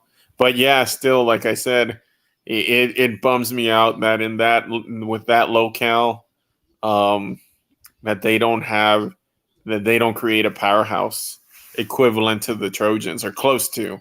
I think it's difficult to get to USC, but I think it's going to take a big name coach like Riley was for USC or is. You don't think Chip Kelly's a big name coach? No. I thought he would be that guy. But, I mean, seeing his recruiting or lack of recruiting skills, they need to bring someone that can recruit. And, maybe a James Franklin, someone like that can just recruit players. I'm trying to think of someone. I would say Lane Kiffin, but there's no way he would ever take that job. Or would he? He wouldn't take the UCLA job? He might. Or would he? I mean, he's bitter now with USC, so maybe he would. Yeah. If I was UCLA, I would get Kiffin. Corey made the point of the night right here. This might be the most astute point made the entire show. And I wasn't even here for the first 2 hours, but I'm going to say that it's the best point of the night, that UCLA has the best uniforms in college football. Yeah, agreed. I mean, the baby blue, powder blue, and the gold helmet. Yeah, it's nice. It's very fresh. I have always loved UCLA's uniforms. Well, Dr. C, do you have anything else for us? That is it. Hey, thank you so much, Mark, for educating us and giving us your opinion on this season. I can't wait. I should say I'm counting the days down now. I'll find out exactly. Down, yes, from 75. If the chat was correct, Tim said 75. Chris said 75. So we'll go with 75. 10 and a half weeks. That doesn't necessarily that doesn't really add up. But anyway, I'm not going to go into that. Dr. C, thank you so much for being here. It's always good to hear from you. My pleasure, Mark. Have a good night. Have a good night. So, yeah, 75 doesn't make sense to me because 77 is on a Saturday.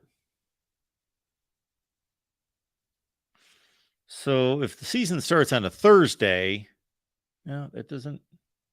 Anyway, I'm not going to go through the math. It's boring. Who cares? All right, 75, 81, whatever it is. Eric, thank you so much for the Super Chat contribution. We appreciate that so much. Thank you so much for keeping us live here at the Voice of College Football. All right, we've got merch. Look at this beautiful jacket I've got on. Wouldn't you love to be sporting one of these? I think that once the season starts, I don't like things on the back of my jackets. Anyway, once the season starts, then I don't think we're going to be able to print enough of these jackets. I don't think it's going to be humanly possible for us to produce enough of these, because once we start week after week after week after week unveiling the top 25 that actually makes sense, these are going to be, should we just stay with the black and the gray? This is kind of the look I go for. But, if we need to produce a baby blue or a navy blue or a purple or a whatever, then we'll do that. Casey, thank you so much for that. All right. So again, the voice of college football. I do a bad job of marketing. We'll get the links out to you in future shows. I need to do a little study up because Matt Zemek has really challenged me on a few things here for the USC show coming up at 11 p.m. Eastern time. So we're just 45 minutes away from USC Live. So we got about 75 folks on the line. You just make it on over in 45 minutes to the USC channel. Check out Matt and I chopping it up on USC and the Big Ten right at the Voice of College Football. See you in 45. Thank you.